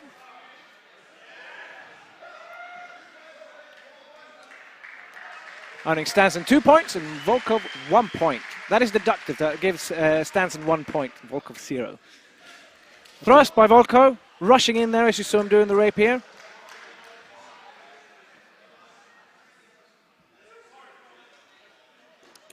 Costing him 2 points. Missed. Stansson countered. Strike to the head. Volkov beginning to become frustrated, rushing in. Well, he shouldn't be frustrated. They're at a tie. But you see him loading up, going to rush in. Impatient indeed. Strike. Strike to the leg by Stansson, then cut to the head. We'll see if the judges. I guess the judges thought that was out of time. Very difficult to figure out. No, I think they thought it was out of time as an afterblow. It's very difficult to figure out Stansson's distances. Excellent distant management. Stansson has a tendency to pull that arm back for a thrust. Dangerous a bit, gives a tempo. Well, what he does to give a tempo is that if you look at his left arm, it always waves up and down like a clock. Tick-tock, tick-tock. You see that in rapier as well. And in rapier with a dagger, you can time it. That was a downfall for him last year. Cut to the leg by Stansson. Counter thrust by Volkov to the throat. Looks like the judges did not see that, though.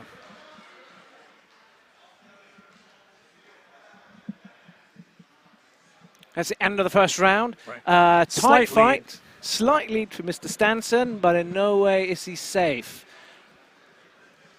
So the interesting thing about saber fencing is every one of our countries has a tradition of military saber fencing. There are Swedish saber fencing manuals. There are Russian saber fencing manuals.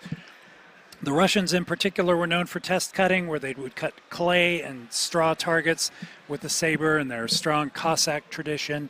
You have, for every other country, and not just in Europe, there are saber manuals from Japan when they adopted Western sabers in the late 19th century. So pretty much any country you come from in Europe and many outside of Europe, you can find military saber manuals.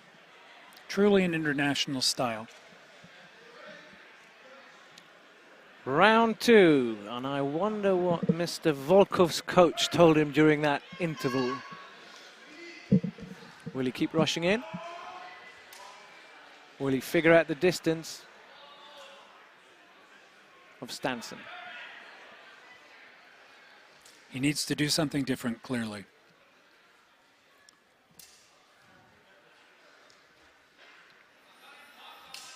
Parry, strike to the head by Stanson. Yep.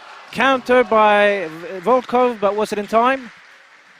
Judges see it's that. Right. After blow by Volkov.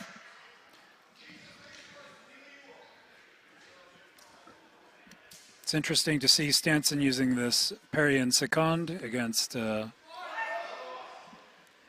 Thrust and counter thrust. Essentially a double hit.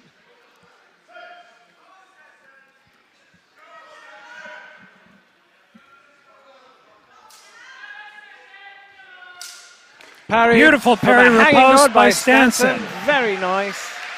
It looked like that was a preem parry, followed by a riposte with a cut, landing on the head. His lead is up to 7/3.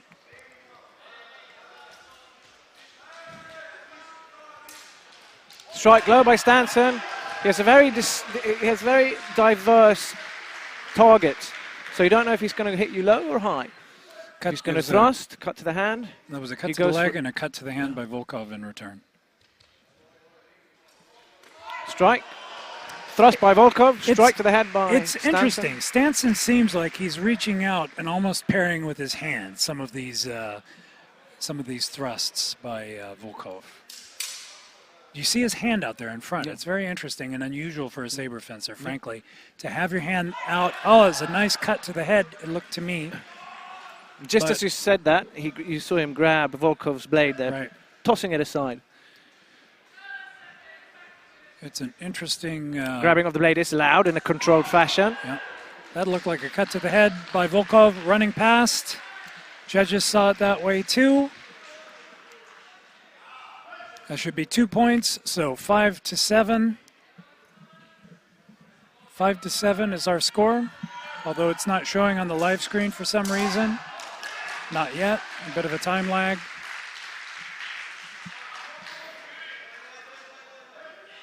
Another point for Volkov, so we are at 6-7. Almost at a draw. Will this be a sudden death?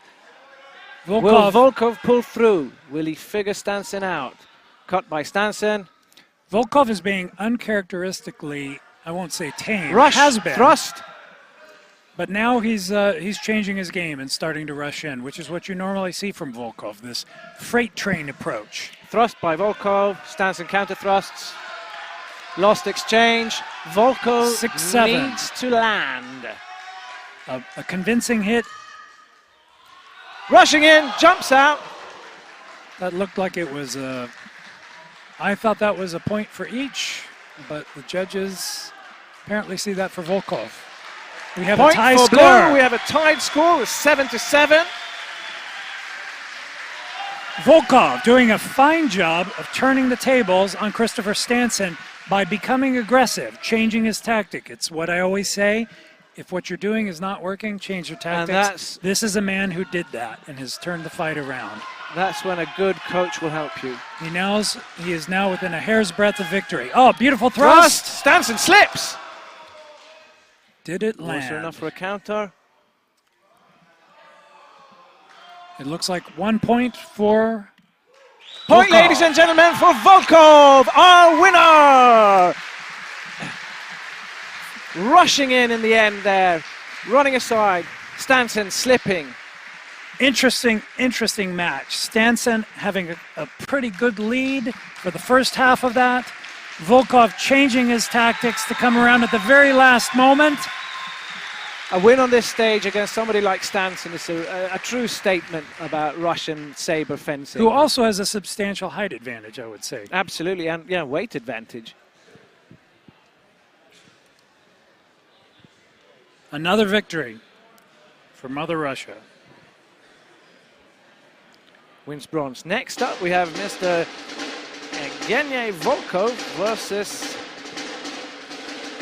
Kirill Danilov. So once again, you were having the same pair-up that we saw earlier in Sword and Buckler. You've got Evgeny Volkov and Kirill Danilov, both of the White Company in Ivanovo City, Russia. Kirill Danilov, the instructor, Evgeny Volkov, the student. They've asked to bring their own swords for this bout, Russian sabers, as to Fighting for demonstrate. first place in the saber, we have two Russians from the White Company. In the blue corner, Evgeny Volkov. So this is going to be 5 medals taken home for the Russians. In the quite red a haul. corner, Kirill Danilov. I spoke to Kirill Danilov earlier today, or actually it was yesterday. He said last year he was unhappy with their performance. He's very, very happy this year, for good reason. 5 medals being carried home to Ivanovo City fought with their own by Kirill Danilov and his stable of fencers. fought with their own sabers to better demonstrate the saber tradition that they represent. Cut to the flank, cut to the head, both countered with slight opposition and good distance management. Danilov, as you saw in rapier earlier, Danilov holding his holding his blade point low. as to create the illusion of an opening, but he's ready to counter. Oh, Straight beautiful! to the cut hand to by the Volkov. hand. Wow, nice. That was a lovely cut.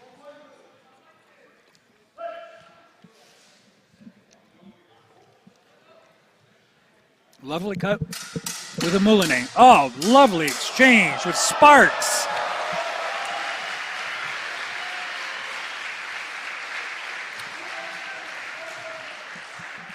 Evgeny Volodkov, Kirill Danilov putting on a wonderful display of saber fencing for us. That was amazing. Thrust, parry.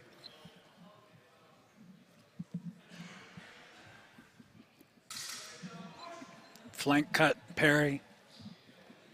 It's a quick thrust, almost like a jab with a sword. It looked like it was a Hit head to the cut. head. Head cut by Danilov. 2-2.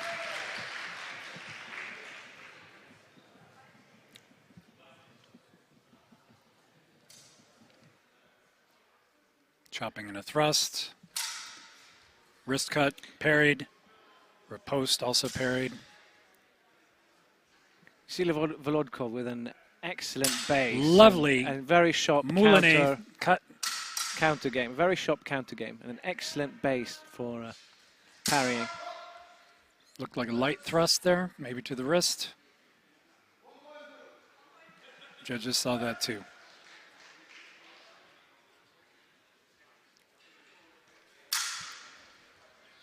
Russian cut.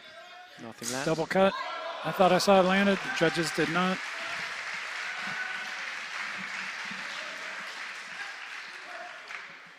(3-3) tied score between our two Russian fencers.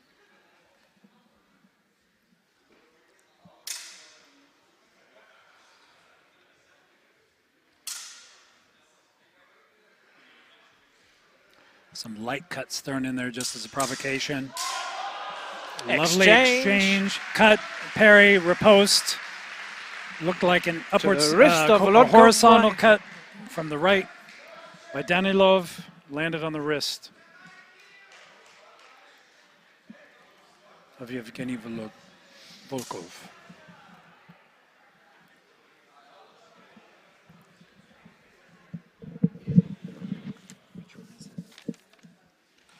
Volodkov. To be clear, I think there's an error on screen. You'll see his name is Evgeny Volkov. It's actually Evgeny Volodkov. Easy to get these names confused. It's Sergei Volkov and Evgeny Volodkov. Never mind the error on screen. We saw Danilov earlier in Volkov's corner for third place, where he was losing against... No, he was losing against Stanson. Volkov was losing against Stanson, and that's when you have an excellent coach, an excellent, a good instructor sitting in your corner can help you turn the tide. It really is of value in a two-round fight. It really is. Because your instructor and your coach can see things that you're not seeing in the heat of the moment. They can stand easy. back and see it objectively. But that's something in the future for HEMA. That's something that's ahead. Professional coaching, professional... But you're seeing it more and more. There's almost always someone in the corner providing feedback, giving advice to the fighters. More and more you see that. It's becoming the standard. It's a good thing. Leads to a better performance by everybody involved. So Danilov with a 2-point lead over his student Evgeny Volodkov. We've corrected that on screen now. Yes, but it's not a student. They're equal senior instructors of the White Company, Russia.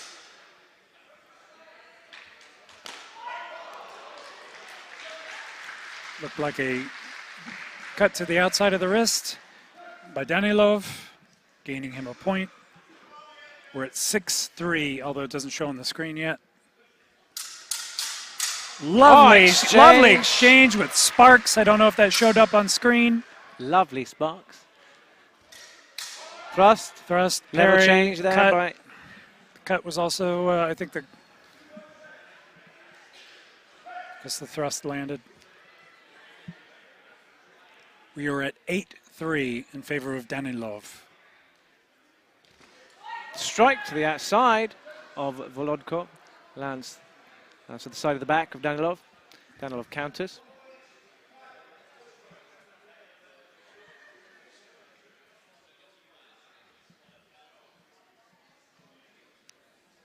The referee consulting with the judges about that strike to the back.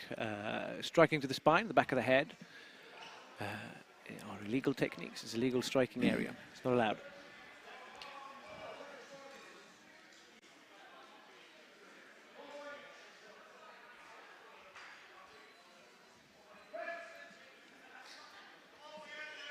Three points to 8 to Danilov in red. Cut to the flank, parried by Volodkov. Another cut to the, looked like a thrust to the leg. Very nice. Thrust to the leg, very interesting. From a high guard.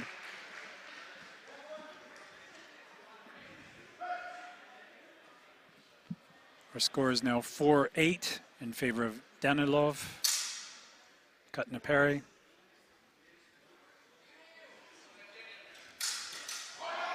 Strike to the head by Danilov. Looked like that was a horizontal cut to the left side of the head by Danilov.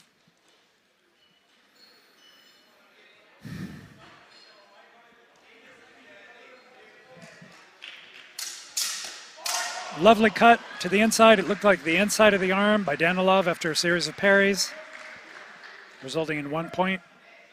10-4 lead by Kirill Danilov, head instructor of the White Company.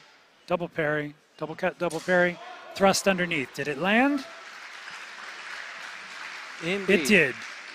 Thrust 2 points. to the torso. 2 points, thrust to the torso by Volodkov. 6-11, lead still in favor of Danilov. With half a minute left in the second round. Very active fencers, hanging guard for a moment there. Cut. Oh, it looked like a flank cut by Danilov and maybe an after blow by Volodkov.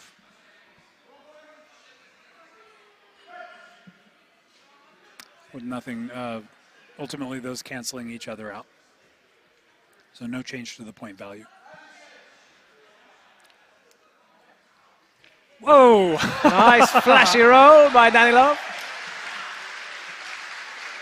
Showboating. Last exchange. Oh, it looked like a cut to the chest by Volodkov. A very nice display by our gentleman from Double, and that will result White in no Company. change to the score. Mr. Evgeny Volokov and Kirill Danilov. Victory for our red fencer. Kirill Danilov, lead instructor of the White Company, Ivanovo City, Russia. The real victory is for the club. It really is. And you know, the interesting thing though is in saber, Russia has such a strong tradition. They have inputs from so many sources, contacts with the Cossacks, with the Georgians, with the Turks, with the Tartars and the Mongols over time. So many different saber, curved cutting sword traditions, all sort of coming together in that area, either that is Russia or that was controlled by Russia, and sort of feeding into this long tradition of saber play. French as well, you know, just because of the contact with the French. In third place, Sergei Volkov. The student, ladies and gentlemen.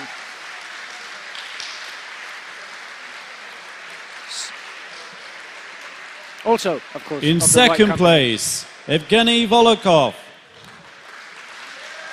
Mr. Volodkov, senior instructor. And this really is something impressive. And in first place, Kirill Danilov. 3 medals for one country, for Russia. I don't think that's ever been done before at Swordfish. Russia has taken Kirill receives first, the Gaiadoni second, jacket. and third in saber. Same country and same club. It's truly impressive. Really, really impressive. And the prizes Russia, that they win ladies and gentlemen. is Russia. a beautiful jacket from Gajardoni Company And of the technical award for saber. Gentlemen, Full of energy. goes to Matthijs Kool. Thies Kool of the Netherlands winning the technical award. This is the second time that he has won the technical award for saber. Thies is a wonderful, wonderful fencer in a variety of weapons, but in my view, saber is his best. And also an excellent ref, as you've seen here in at the finals. He was injured this year. I don't believe he competed in saber. He needs to move the camera. If we want to have an interview, he needs to move the camera. Yeah, we'll go over there, but there's no camera. Sorry, I take that back. Of course, he won the technical award. It's been a long night, ladies and gentlemen.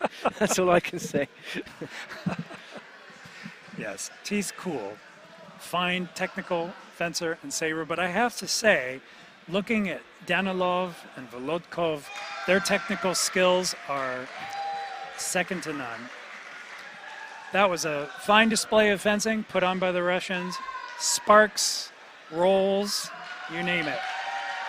Coming up, ladies and gentlemen, our heavyweight wrestling category. For third place, you'll see a very familiar face. Mr. Staffan Sannemalm of Sweden will be fighting the American. Okay, so we're Keith joined now by Potteriley. Matthijs Kool, who is the winner of the technical award for saber. So, Thies, can you tell us how you feel about receiving such an award?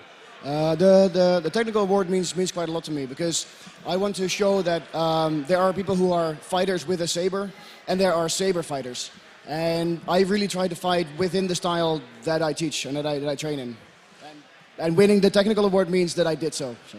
Okay, and obviously you're well known through a string of victories in various weapons, but you're also extremely well known as a saber teacher, so I suppose this really emphasizes something for you.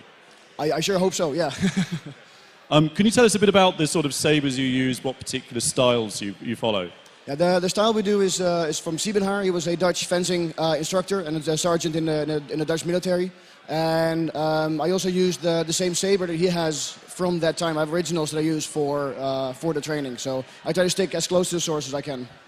Do you feel it's very important to follow a Dutch tradition? Yeah, I do, because we have so many different saber sources and not many people do Dutch. So I figured that being Dutch, might as well follow that. Okay, Matthijs Kool, thank you so much and congratulations on an excellent award.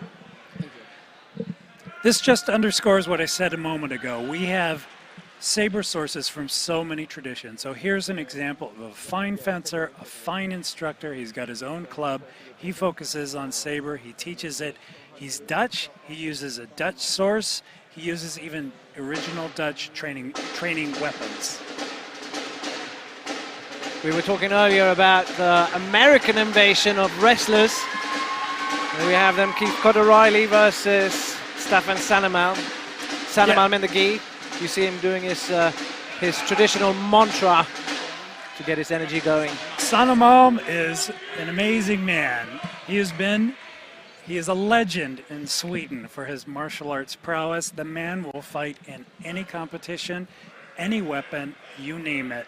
There was one time he fought. We now in move a on stick to the fighting heavyweight tournament, wrestling section for had third his finger place. dislocated, In the cracked blue it into place corner, with a smile from and kept on Örebro, moving. HEMA, Sweden, Staffan Sannemalm.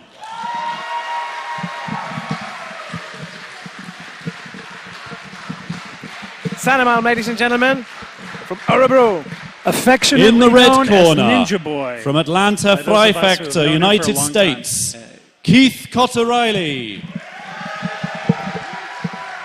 Keith Cotter-Riley fences in any number of weapons, competed in rapier and dagger, wrestling. Staffan with a ninjutsu background, judo background. That belt he's got there, I don't know if it's a brown belt or if it's a black belt that's just been worn down. But he has been on this mat before. Many a time. Dislocating the the elbow of Gregor Medvedev of Slovenia a few years back. Sannemalm is nothing to be trifled with. Skilled longsword fencer as well. Staffan avoiding the sweep. Keith Cotter-Riley trying to hook Staffan's foot with his leg with his foot. Staffan preparing to go for a single leg or a double leg takedown there, it looks like. Changing levels to confuse. Staffan going down for the double leg, didn't get it.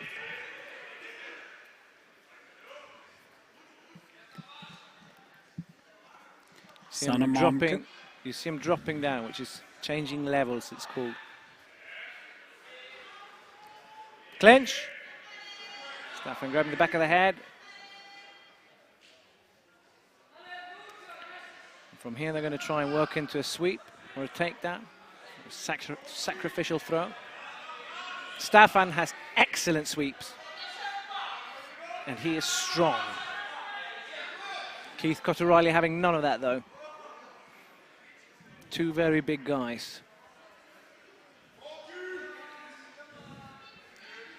But this is certainly not just about size or strength. This is about skill. These are two skilled wrestlers sounding each other out. I know, but there's something really magical when two really big men fight. It's like just, two bulls or two elephants. Sometimes size matters.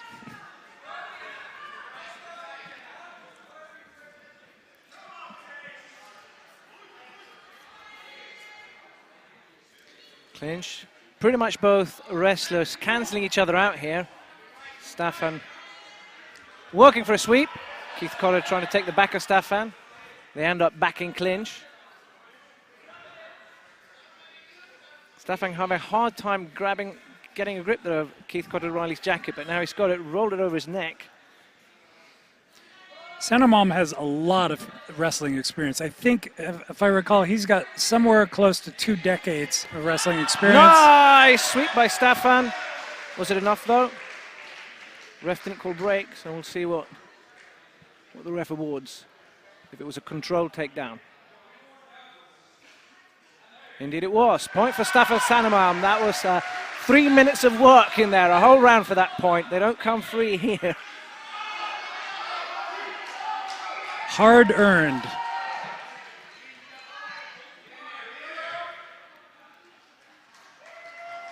This is break. This is only 1 round fight. We have a winner, ladies and gentlemen. Mr. Staffan Sannemalm from Örebro HEMA of Sweden. Staffan Sannemalm scores in the very last seconds of the bout in a very, very tight fight there with Mr. Keith Cotter-Riley, who didn't give an inch. Coming up next will be wrestling heavyweight. First place for gold, Mr. Peter Smallbridge of the UK will be wrestling Dennis Snippe from the Netherlands. We were talking before about size, and size does matter. If you have two guys of an equal technical knowledge, then the size will have a great advantage for the bigger person.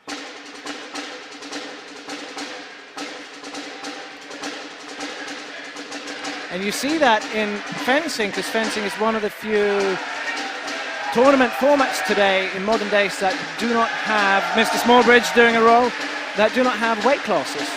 All fencing is open weight. In fact, there's a fair amount of discussion about whether we should start doing that. It's an interesting discussion.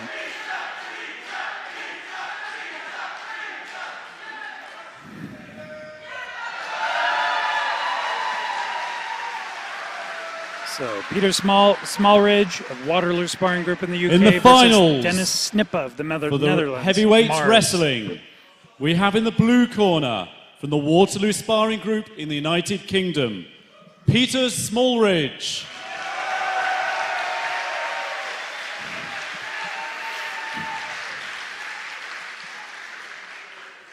In the red corner, from Mars in the Netherlands, Dennis Snippe. Mr. Snippe, ladies and gentlemen.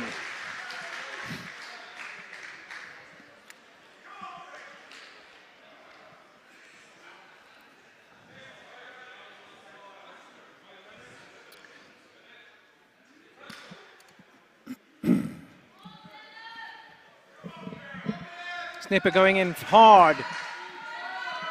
Smallridge, scramble here.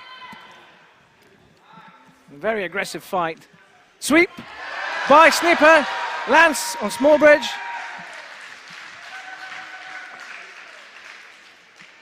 Point for the Netherlands. 1-0 to Dennis Snippe. Very different match from the last one. Very High aggressive, pace, very high pace. fast-paced. Shoot by Smallridge. Sprawl by Snippe. Sprawl is a counter essentially. Lands on top. Pins Smallbridge down. And what happens is when you shoot from too far a distance, your opponent will sprawl and you'll miss his legs. Sweep! Fantastic match by these two Counter by wrestlers. Smallridge. Wow, there's a lot of energy going in there. Smallridge really attempted monkey toss by Snippe. Ref calls a break. No score.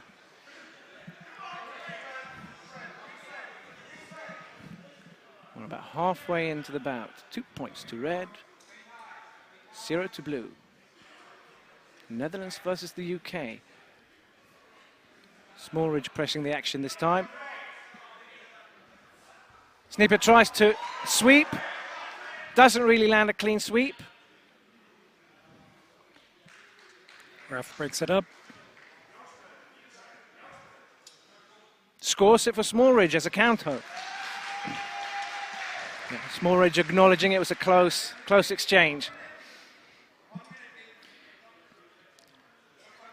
There's a lot of good sportsmanship here, and it's great to see the camaraderie between these fighters.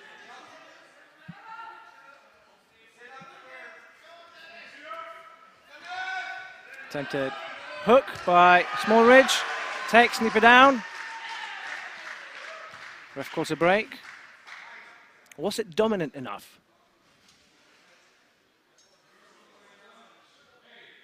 Point for Snippe. Smallridge engaging, taking Snippe down, losing the exchange. Smallridge sprawls again. Smallridge shoots again. Snippe sprawls. Should earn him a point. That shoot is not working for Smallridge. No, That's the second time, and he's lost the point this time. He's shooting from too far away. And he ends up on his face with the... Attempted sweep by Smallridge, countered by Snippe. Tussle on top. Jacket in an awkward position. Point for Snipper. We have an end of bout, ladies and gentlemen. We have a winner, Mr. Snipper Dennis Snipper of the Netherlands, Mars in the Netherlands. The sweep, the sprawl of Mr. Dennis. Fine performance. Excellent display of wrestling. Excellent display. So they didn't fare so well against the Americans. Maurice Boy of the same club against Tim Hall. But this makes up for it, bringing home the victory in this match. But clearly, fine wrestlers at Mars in the Netherlands.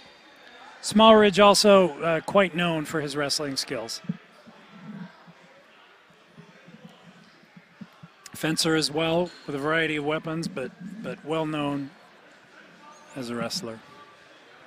In third place, Staffan Sanneman. Örebro, Sweden. Ninja Boy, as his friends call him. Taking bronze. In second place, Peter Smallridge. Smallridge of the UK. Waterloo Sparring Group. And from And Mars in first the Netherlands. place, Dennis Snipper. Dennis Snipper. Very nice.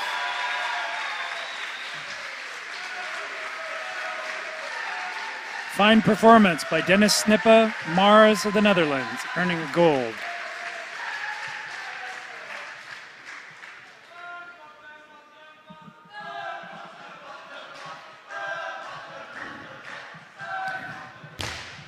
So the next Roll by event. Staffan Sanneman, his traditional roll.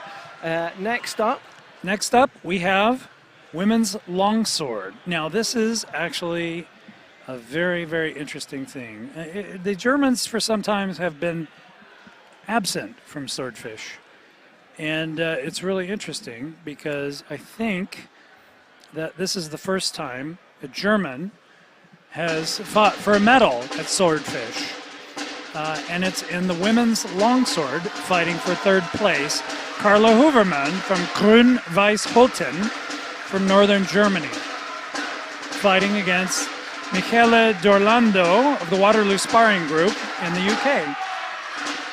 That's interesting. We've seen for several consecutive years in the ladies' longsword, there's a new dark horse that just appears on the scene that nobody's seen before. It's really interesting. You get these We women, now begin women the who ladies' appear out of nowhere. longsword.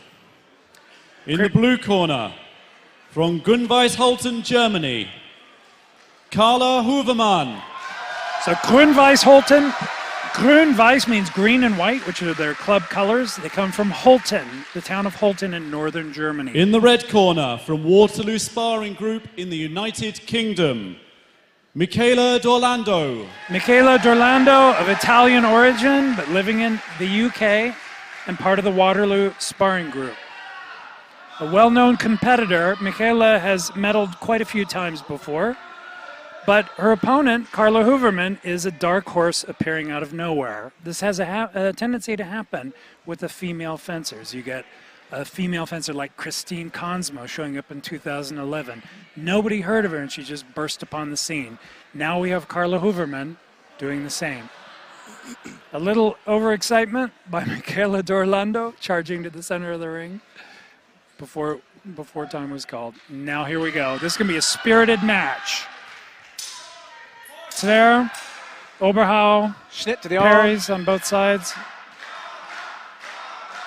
Judges see it as a cut to each.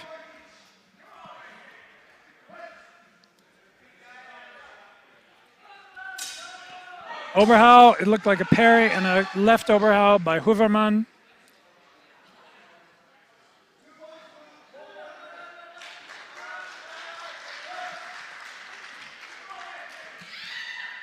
Dorlando. One point for Hooverman there. I think there was an afterblow by Dorlando.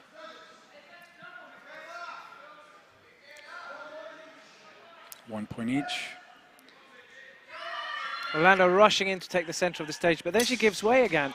Oh, nice. Yeah, it was a Flourish of swords. Didn't see exactly what landed there. starting from the Schrankhoot, cutting to the head. 1 point to red, 1 point to blue. The first round of the ladies longsword for third place. Judges see nothing done. Very fast-paced fight between these two women. Thrust by Hooverman, Sver by Orlando, Oberhau by Hooverman. 2 cuts to the head. Hooverman has really nice, diverse striking. Yeah, wide Coming from variety all of angles. technique. Yeah. But Orlando is doing the same.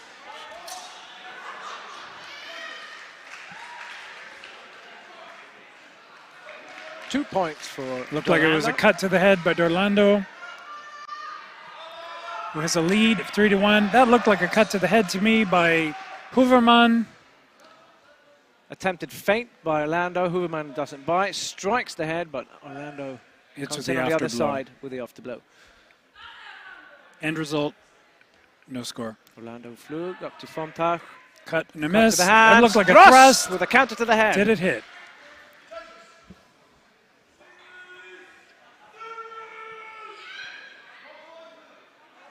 One point for Hooverman. Score is 2-3. Strike parry. Looked like a cut to the wrist by Hooverman.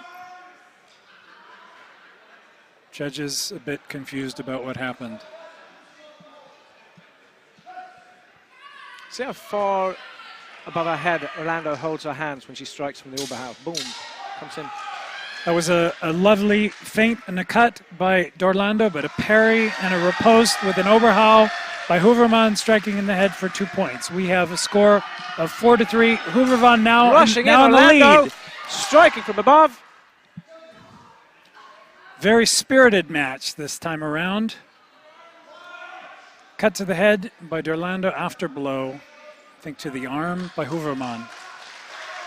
End of the first round in an interesting fight. So it looks like we have a slight lead by Hooverman, the German, against Michela Dorlando, the Anglo-Italian, we'll call her. 4-3. Very spirited, very close match so far. Some nice technical pieces with Dorlando starting in Schrankhout, doing a nice back edge cut, and some really interesting things going on by both of these fencers here. Mr. Axel Pettersson coaching her there in the corner. So Carla Hooverman from Grunweiss Holten, her instructor is Garrett Bartz, who has also fought here and made it into the eliminations, fought a very hard opponent and was unfortunately knocked out. But it's really interesting to see these, the diversity of the fencers that we see here. So again, this is the first time that a German has been fighting for a medal here, and it's a woman.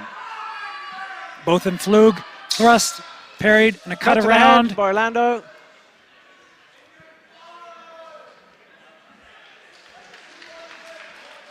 That would be 2 points for Dorlando with a cut to the head.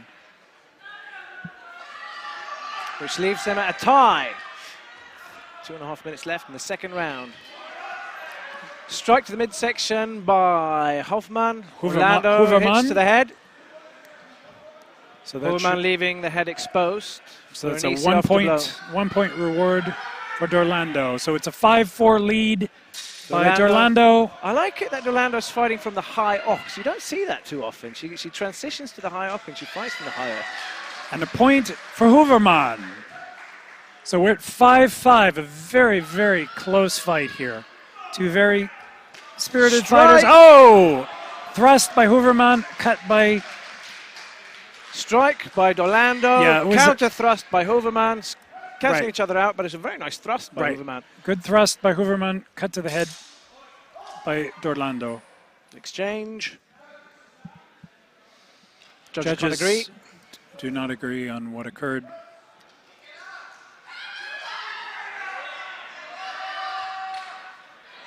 Looked like Orlando that going for the hands. might have been a cut to the hands High of front Dorlando. tuck again. The judges have the liberty to disregard a cut if they believe it's too light. But we had a cut in there to the head by Hooverman, who is now up 2 points, 7-5. Germany over UK. It was a one-handed blow to the head by Orlando, but it did not land on the head. I guess it landed on the shoulder. It was a one-pointer, 6-7. Hooverman in the lead, Dorlando charging pressing in. the action. Pommel strike, to the beautiful head. pommel strike to the head by Dorlando. How is that scored? That is given a 1 point for Dorlando. Nice pommel strike with a tie score. This is on a razor's edge, ladies and gentlemen. Cut. Strike to the Take it hand to by the hand. Dorlando. Judges didn't see call it.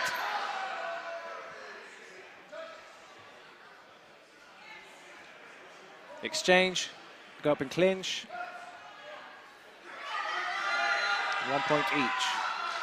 Strike to the head, counter by. Oh yes, it was Hooverman. it looked like a cut, parry, riposte with a cut to the arm by Hooverman, who then parries the afterblow, earning her a point, 8-7.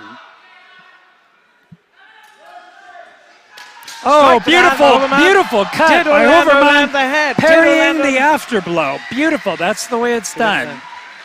Cut to the arm, parry the afterblow. 9-7, Hooverman Wins wins bronze. bronze, earning Germany's first medal at Swordfish. The dark horse, ladies and gentlemen, Carla Hoverman.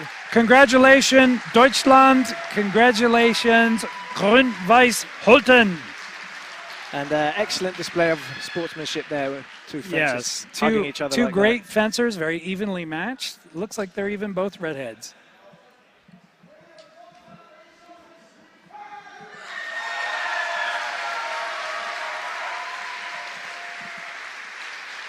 Great fight.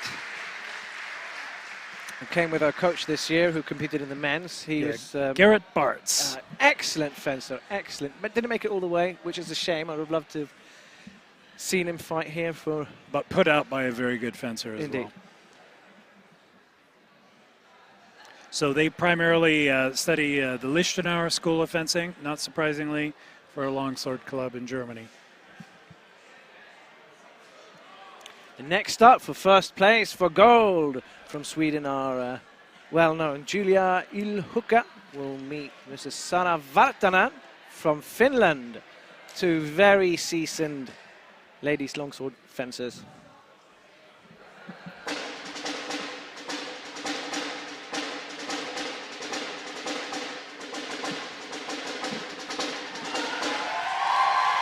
These two fences represent the absolute upper echelons of ladies longsword. Sarah Vartanen.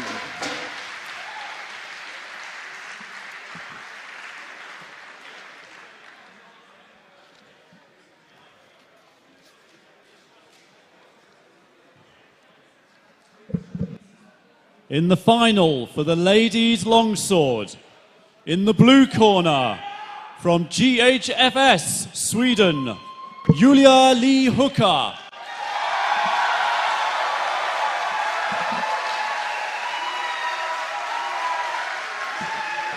Julia Ilhukka from Sweden is going to fight Sarah Vartanen of Finland, Espoo, Finland, the defending champion. In the red corner, from EHMS Finland, Sara Vartanen. Sarah Vartanen of Espoo, Finland, defending champion, won last year. Just won a few months ago, first place in women's longsword at the Dutch Lions Cup. One of the most accomplished women's fencers in HEMA, Sarah Vartanen. But Julia as well, fine fencer, having medaled here in the past at Swordfish.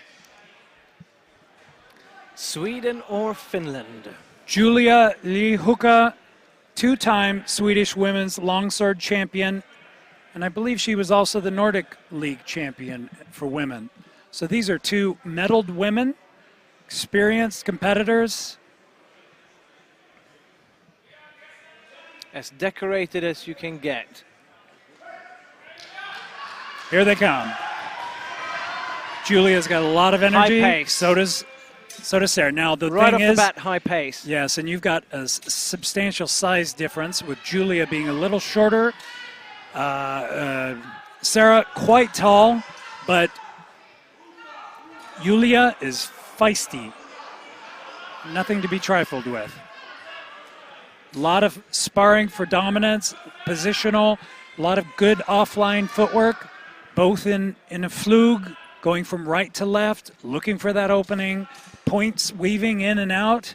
Virtanen occasionally going up to right Fomtag, little probing cuts here. Both Here we little go. light Exchange. cuts. Wow. Wow, nice cut. Multi-cut. Looked like there might have been a cut to the arm. Yes.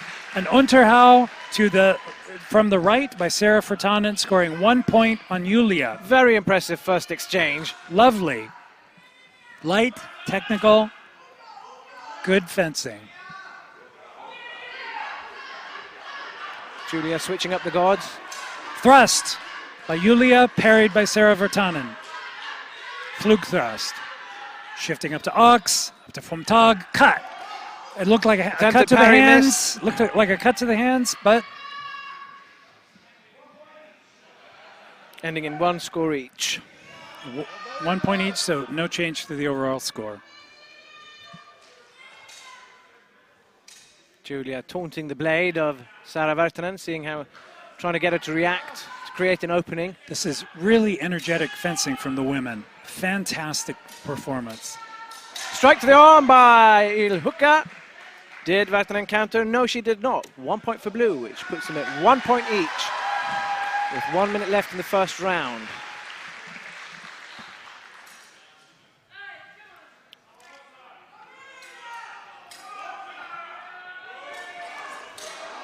Schwarz. Sver parried. It looked like one of those got through.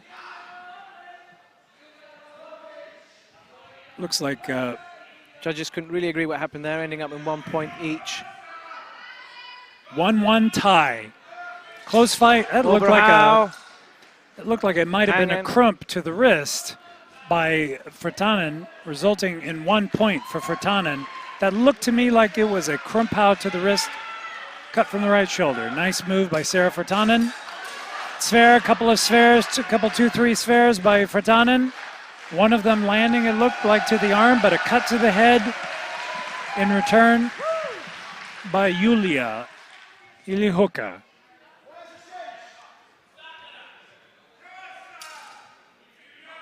Last exchange in the first round. Virtanen in 2-2. Fomtag. Tight match. Tied 2-2. Parry. Cut and a parry. It looked Strike like the wrists by Julia Ilihuka. Looked like a right Unterhau after a series of cuts and parries. Right Unterhau from Julia, earning her 1 point, breaking the tie 3-2. Light lead here. The very slightest lead at the end of that first round. Very exciting match between these two. Worthy of the gold. And you see here, Sarah Virtanen she's a lot taller than Julia, and Julia's holding her own though. When you talk about weight classes, really the advantage is in height because it gives you a longer reach. But when you talk about weight classes, really that weight represents the height of a person. It's arguable. I mean, certainly a reach matters in fencing, but so does weight. You know, even with a shorter opponent, if they close in the bind and they move into grappling, or you have a tight bind and they move in close, that weight plays a big advantage. So is it height? Is it weight? Is it both?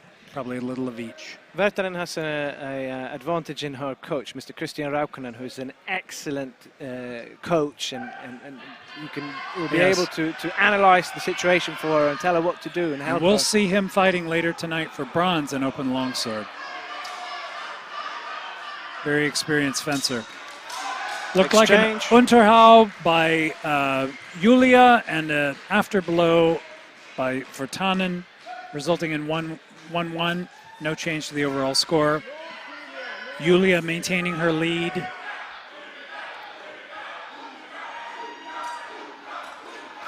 Strike to the arm by Virtanen.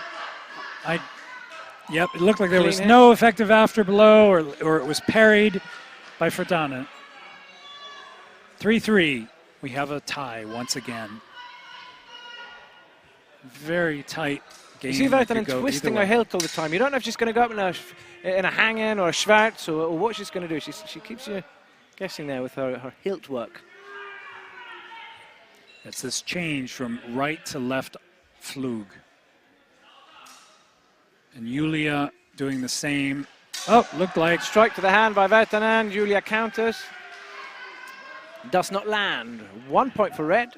Slight lead by Virtanen. Will she defend her championship? Looked like another cut. Didn't seem like judges saw that as landing. Oberhau, Zwerhau, another Zwerhau by Virtanen. Judges can't seem to agree on what happened. Resulting in a point for Julia. Tie score once again. Seesaw match back and forth. With almost 1 minute left in the second round. This is really keeping us on the edge of our seats here in Sweden.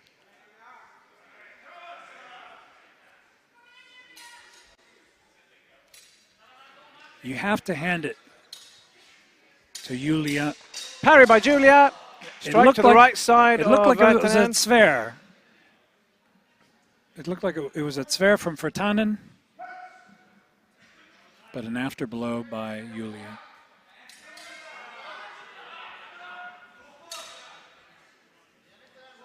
Cut and a miss.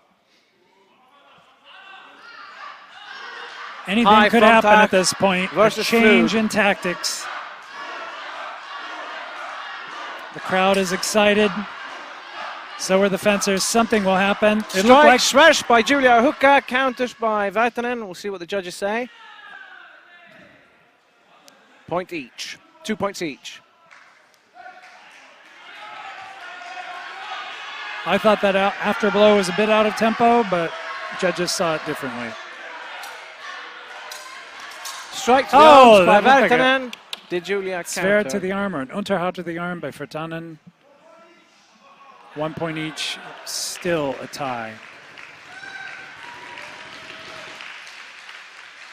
That was time. We are at a sudden death, ladies and gentlemen. Here, fighting for gold in ladies' longsword at Swordfish.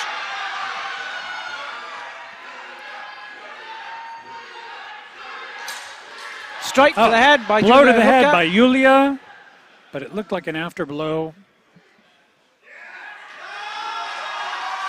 That looks like 2 points Julia. to Julia Hukka, 1 point to Virtanen. Scratches out a victory. The shorter woman manages to unseat, to dethrone the reigning champion, Sarah Virtanen.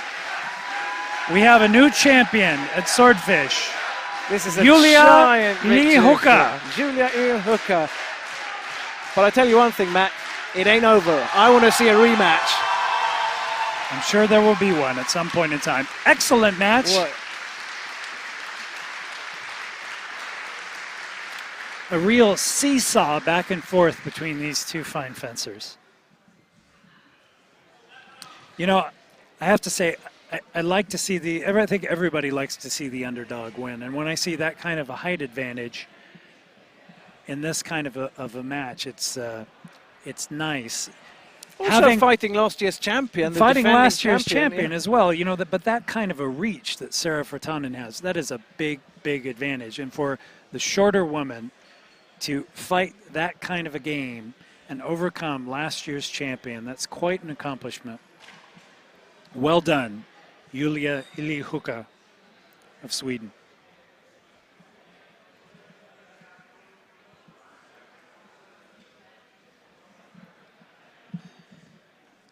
In the ladies' longsword, in third place, Carla Hooverman.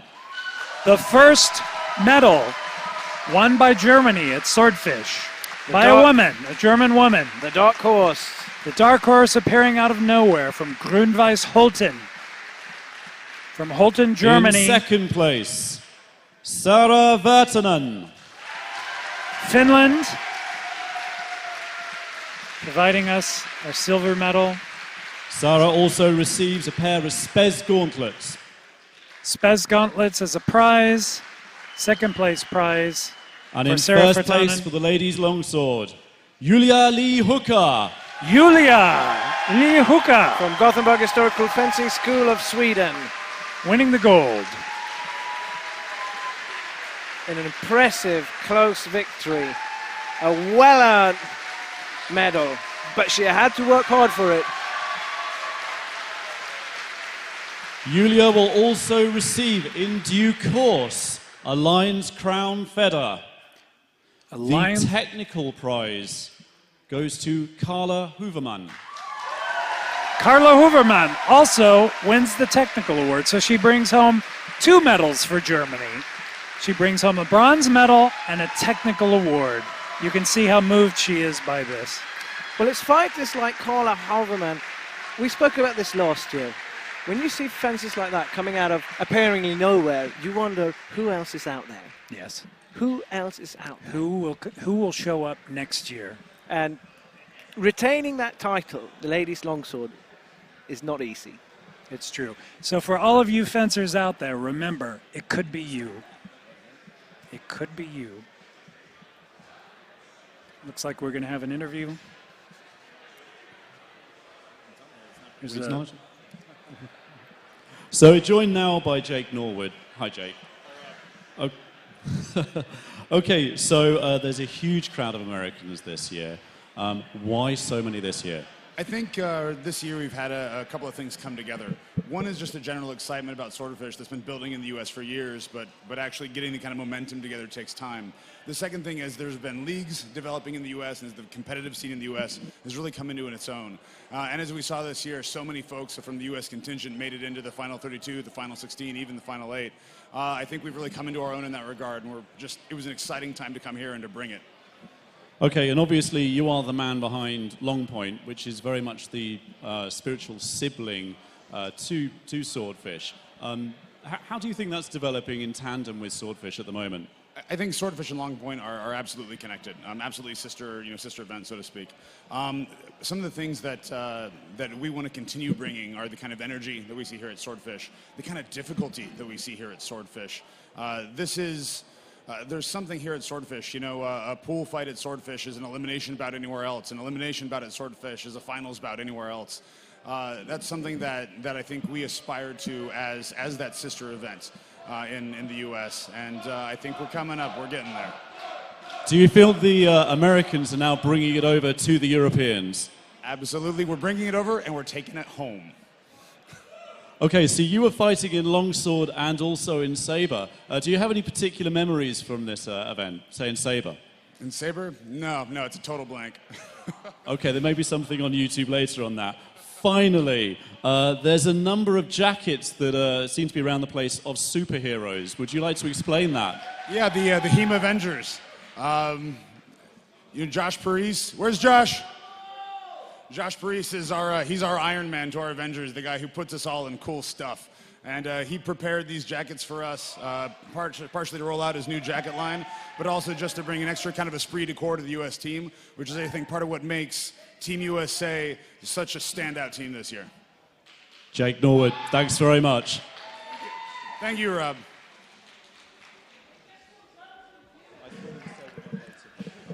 So, ladies and gentlemen, Finally, we reach the open longsword. the main event.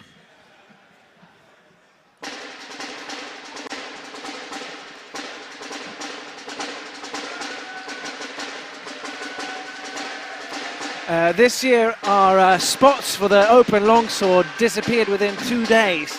It was hours before the slots were filled. They had to add more places. It was almost a 100-man tournament. Open longsword. But the level of competition was amazing. Indeed. Jake Norwood really said it.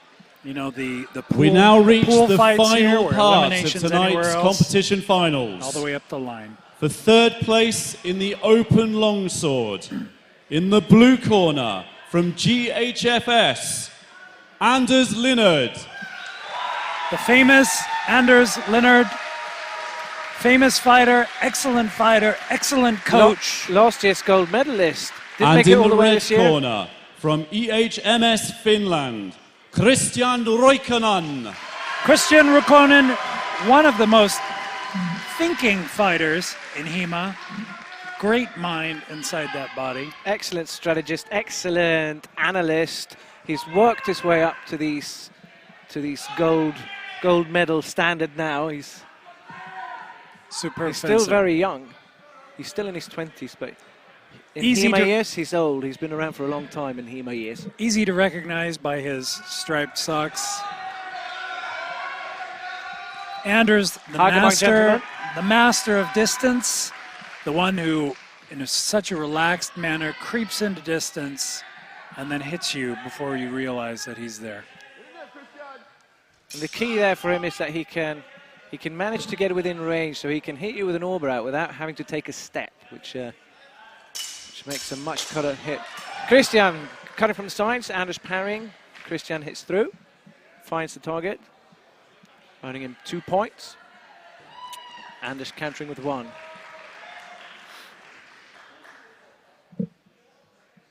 So a total of 1 point lead now for Christian Rukonen.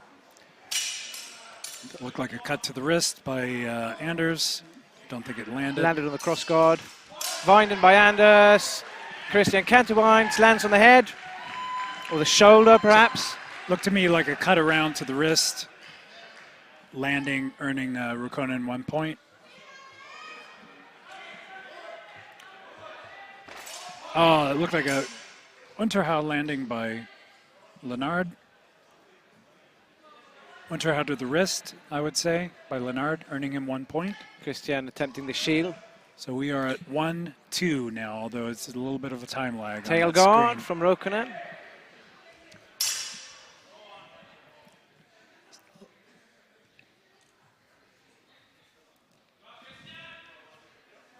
Leonard, very solid core ringic fencing.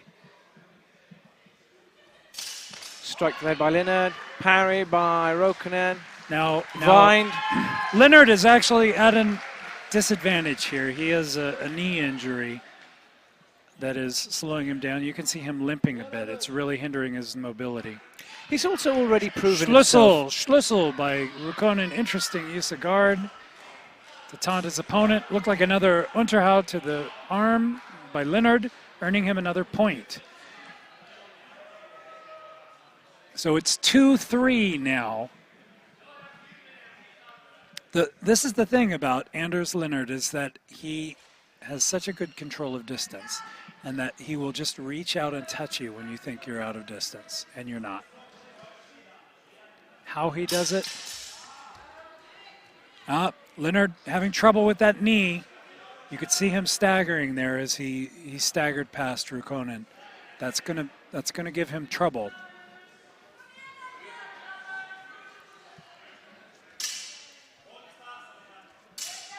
Two experienced fencers sounding each other out.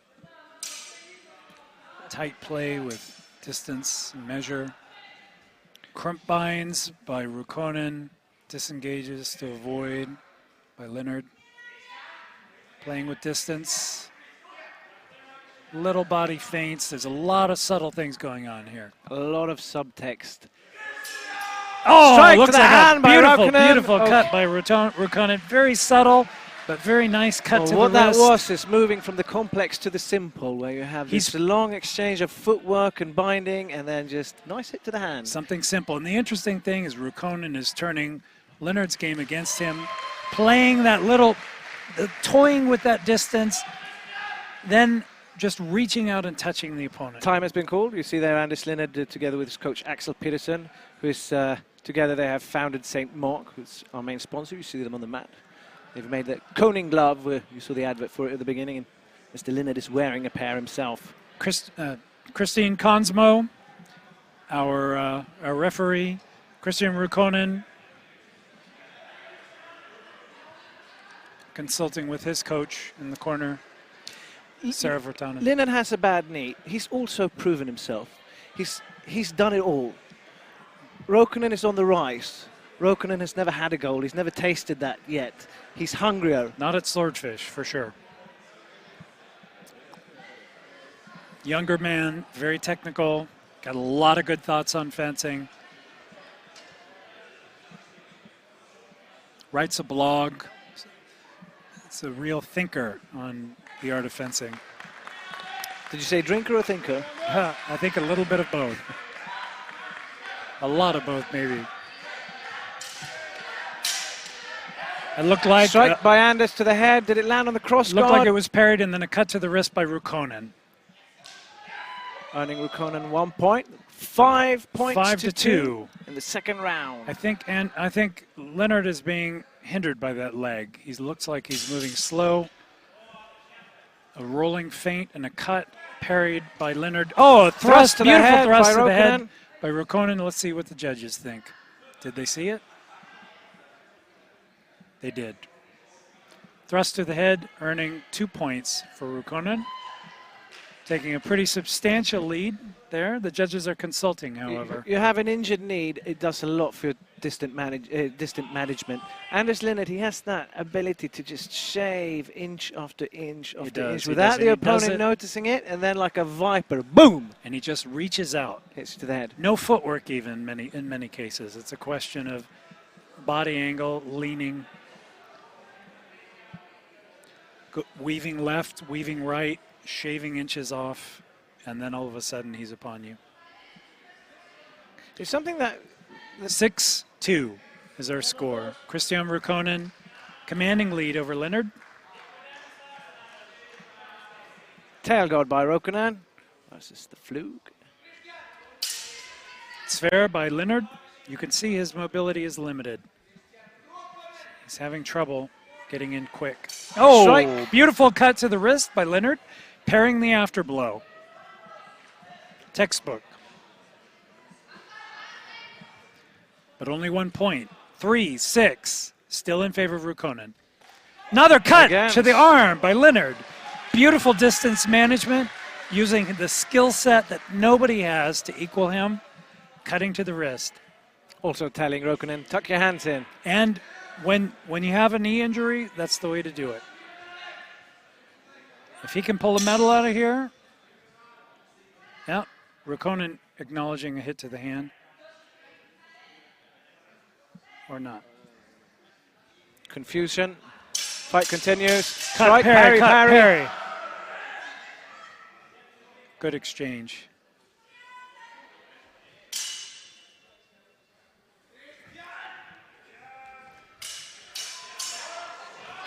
Oh, looks like a thrust landed by Ruukkonen. Anders counters to the head.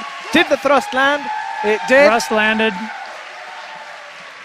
Judges did not. Looks like it's see 2 points. Counter. 2 points to Ruukkonen, putting him in 8 points to 4. With about a minute left. Cut to the head. Over the parry. Thrust, parry, cut, parry, cut over the parry by Ruukkonen to the head. 10 points to 4.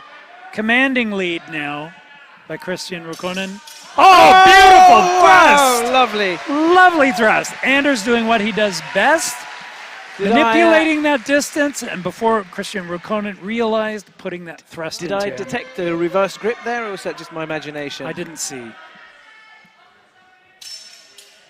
Oh, parry and Unterhau. Obviously in pain there, he's limping. Yeah, definitely having trouble, but look at that.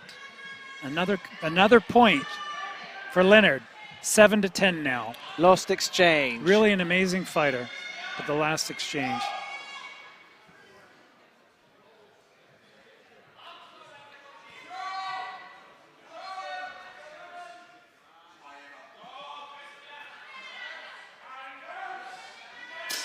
Strike to the head, landed clean. It's a cut to the head by Leonard. But too little, too late. So close. 9-10. 9 points to 10. That was an excellent bout. A fine bout. We have a bronze medalist, ladies and gentlemen, Mr. Christian Ruukkonen from EHMS, Finland. Beating last year's champion, Anders Leonard.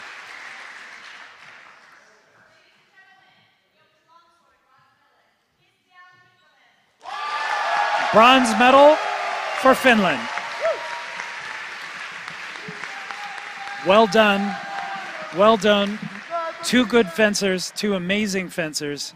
Fine performance by both, especially by Anders with his injured leg, but fine performance, even finer, I must say, by Christian Rukonen.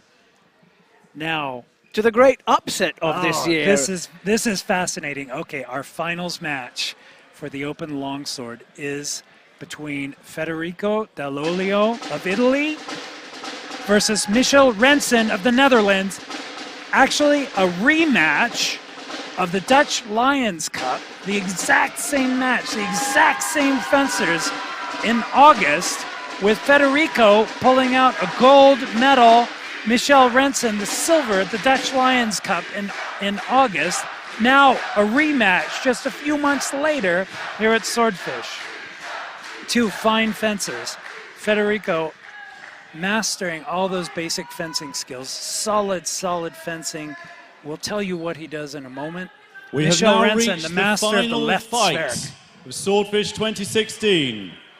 For first place of the open longsword, in the blue corner, from Sala d'Arme d'Alpezo, Italy, Federico Dall'Olio.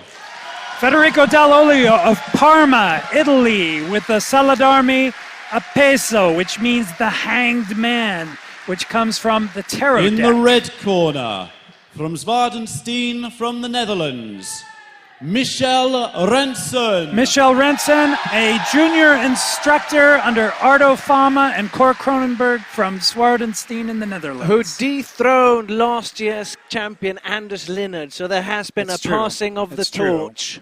Salute. Two excellent fencers. Now, the interesting thing is both of these men specialize in the Zwerhau.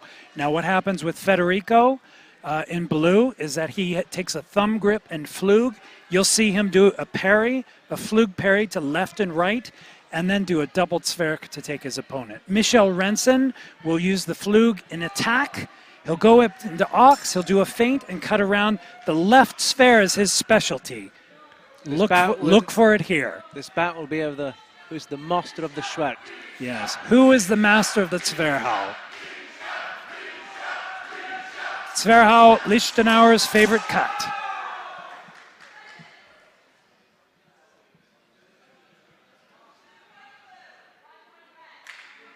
I think you mean Derbringer's favourite cut. It's, I think he spends 3 pages in his manual on just that cut, and it seems to be...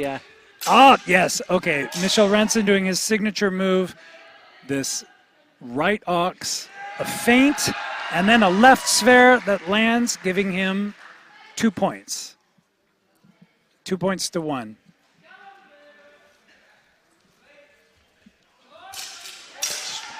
You see Dall'Olio and his flug with a thumb grip, lifting up, parry to either side, cut around. Tutsver, both hits. Whenever you see Rensen, beautiful thrust, and it's Zwerhau by Rensen. This time a right Zwerhau. 1-1 each, no score. Well, that's the question. Will they cancel each other out? Yes. Whenever you see Rensen go up into a right ox, you know he's going to feint and then cut around with a left sphere. Strike to the right side by Rensen. 1 point each, no point. Dall'Olio cantering. Federico Dall'Olio in blue from Italy. It looked like... Thrust by Dall'Olio. And a cut around, Unterhau, left Unterhau, which landed. 1 point each, no score. Michiel Rensen from the Netherlands. Slight lead, 2-1. Oh, yes. Feinted a thrust and left ox, cut around with that left sphere.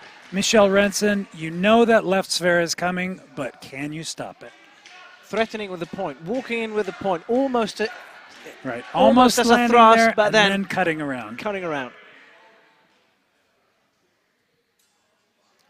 Referee having a word with the fencers. Probably about uncontrolled fencing, about striking after the break. Probably. They have, with the Schwers that you see here, it's continued motion where you cut right, left, right in in like a combination of strikes. Changing up his position. Oh. Looked like Federico Dall'Olio landed. It looked like a right sphere to the head. Judges saw it too, and an after blow lower down by Rensen, giving, that should be 1 point. Yeah, 1 point. We have 2 points. Not reflect. Yeah, 2-2. We are now at a tie. Exchange.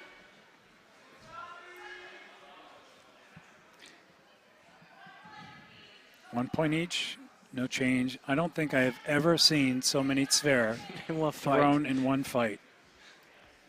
Even with Ardo Fama. Okay, when he does that, when Rensen goes up into that crossed ox, there's a particular move he does. There he goes again with that left Zver. Did it land? It did, earning him 2 points. No, sorry, Dall'Olio countering with 2 points to the head. It's the end of first round. Dall'Olio with a slight lead. Slight lead. Rensen had the lead at first. Dall'Olio turning it around 3-2. And the interesting thing is, these two men fought once before in August for gold and silver. Federico Dall'Olio narrowly taking the gold at the Dutch Lions Cup in Utrecht, Netherlands. Michel Rensen of Zwaardenstein from the Netherlands. Federico Dall'Olio from Italy. And look at the corners. Arto Fama in the corner of Rensen. Master of the Zwerk himself, famous for his triple Zwerk. And on the other side, Francesco Loda. Francesco Loda, another maestro. gold medalist from Swordfish. Indeed. Two consecutive gold medals in 2012 and 2013, I believe. Italy really doing well this time around.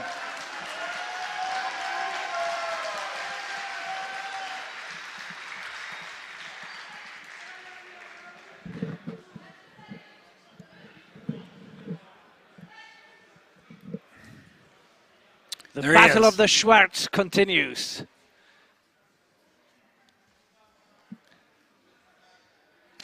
Straight to the hands! Yes, nice change of tactics. Interesting. It was a out of the blue. Yep. It was a back edge Unterhau in Flug by Federico Dall'Olio. Totally unexpected. Not at Zver. Well, what he wants to achieve, with that is he wants to force Rensen to think about his hands and pull them back and make him hesitant. Okay, up to 4-2 now, though.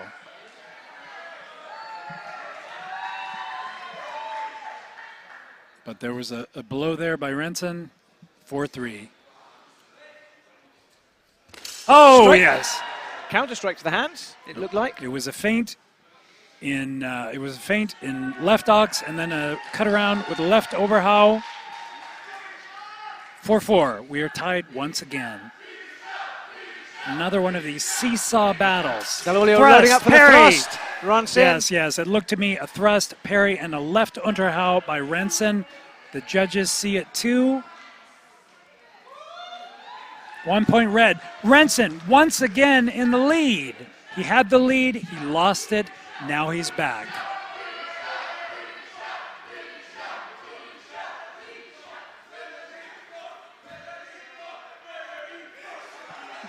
The fans from Italy and Netherlands giving competing chants for their favorites. A thrust, and it's fair. Cut around and a schnitt by Dall'Olio. What did the judges see? 1 point blue. Which puts and us we are tied again. Once again. What a seesaw battle this is. That looked like it was a sphere by... Striking on the same opening. Resulting in no change to the point value. High Fumtag. Alber, down to Alber, to Longort, to Flug. Nice guard changes. And a right-left sphere by Dall'Olio. Earning Dall'Olio 2 points. Yes, that's what I saw too. It was a feint to the right, cut sphere to the left, It lands through steel, but still managed. Geisler. Oh, change of tactics, but misses. Geisler, one-handed cut.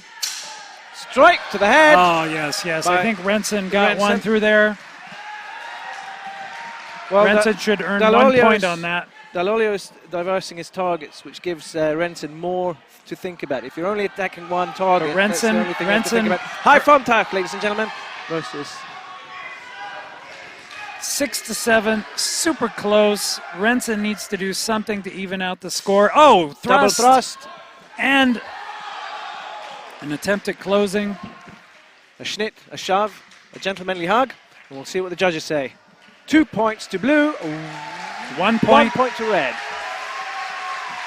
And that was the last exchange, ladies and gentlemen. We have a winner. Federico Dall'Olio repeats his performance at Dutch Lions Cup, pulling out once again a narrow victory over Michel Rensen of Zwaardenstein in the Netherlands. So we have a repeat of his performance just in August of this year. Fantastic job by both fencers. Very tight match, seesawing back and forth. But Federico Dall'Olio pulls it out once again. The story of the year is the Italian invasion. They have already long ago proved themselves in rapier. Now as well they can add longsword and buckler to that list. Fantastic performance by Italia.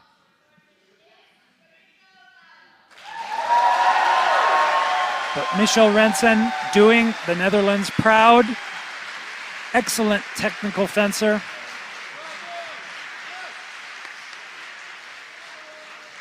So the amazing thing about this year, as we've said, is just the diversity. You have the Russians coming and taking 5 medals. You have, and in fact, in one event, taking all 3 medals, something unheard of in HEMA, certainly unheard of at Swordfish. And then the Italians, our first German medalist, the USA taking gold in wrestling. Really just an amazing spread across the nations. This is no longer a Nordic-dominated event. Indeed. And there we have it, the Italian flag. And now for the Swordfish Open Longsword 2016. In third place, Christian Roikkonen. Christian Roikkonen of Finland. In fact, is this the first year we have not had a medal in longsword from Sweden? It may very well be. Is there a shift of events? In second place, Michel Rensen. Michel Rensen of the Rensen. Netherlands, master of the left zwerg. Michel receives as well a Gaiodoni mask. Beautiful mask from Gajodoni. And in Italy. first place for the open longsword, Federico Dall'Olio. Federico Dall'Olio of Italia, winning first place, the new champion of Swordfish. Well earned. And Fantastic Federico fencer. receives The most coveted the gold medal in Regenier Black HEMA. Feather. The coveted black feather from Swordfish. The ultimate boon.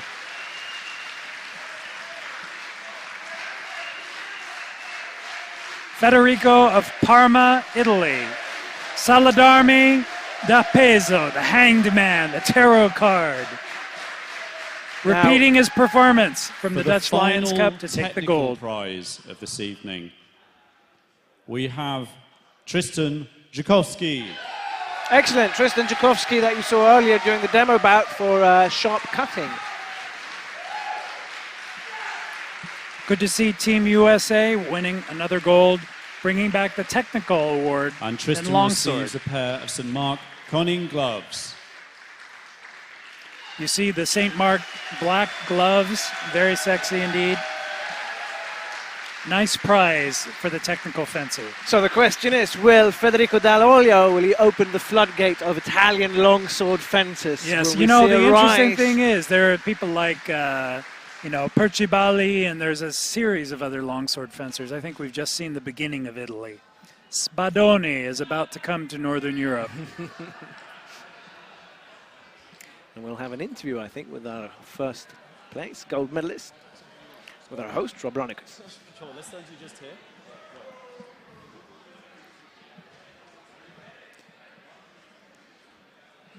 I think he's the first Italian ever to medal in longsword at Swordfish.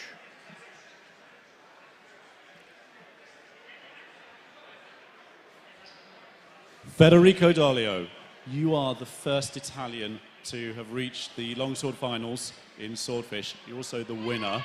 You've got to tell us how you feel.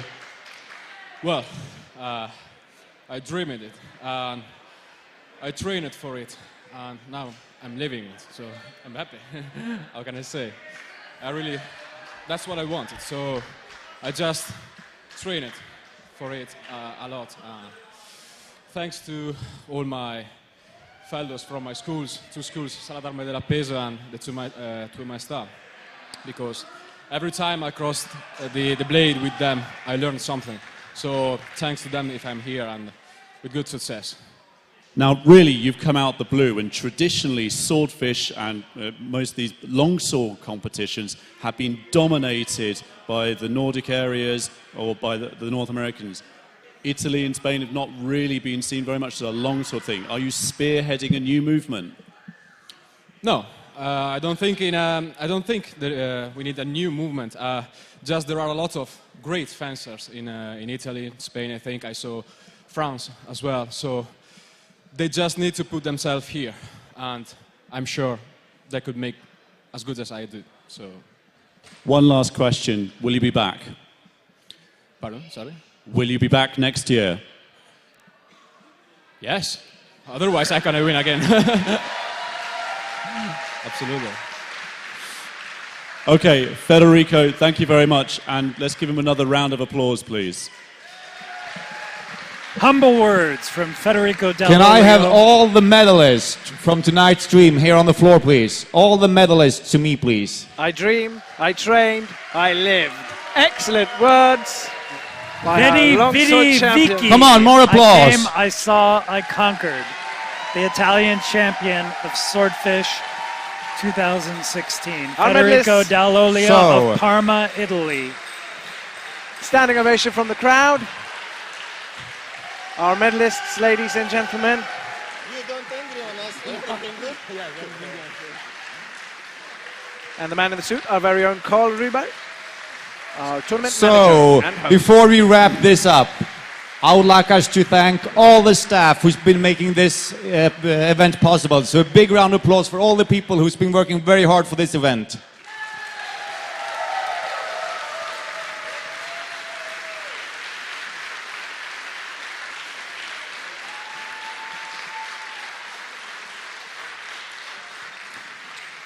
Okay, one last huge round of applause for all the medalists. Thank you and good night.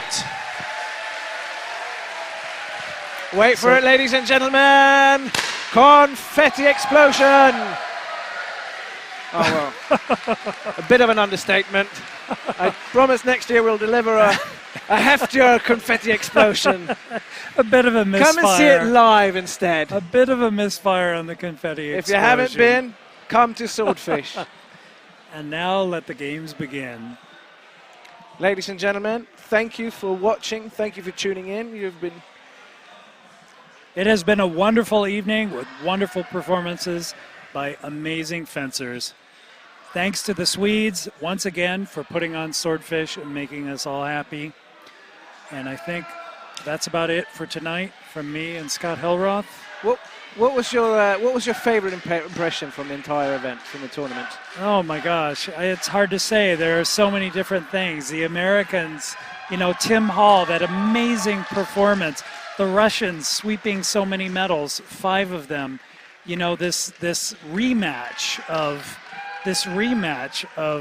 the Dutch Lions Cup by Michelle Rensen and Federico Del Olio. It really is just an amazing thing. Well, for me it was Federico Del Olio, and not only him, but there was a whole bracket of guys that just sort of that have just, the level has risen so high. Yeah, it There's has. Mark Wilkie, so many names that you can put out there. So I think this is a change that we'll see. I think that new names will be coming more regularly. For many years now, we've had the same kind of guys lurking around at the top, and maybe every now and again some new guy would push himself up, but now it's just moving at a rapid pace. There is this sea change, you know. I mean, this used to be a Nordic event. It used to be dominated by the Swedes. The Swedes took all the medals.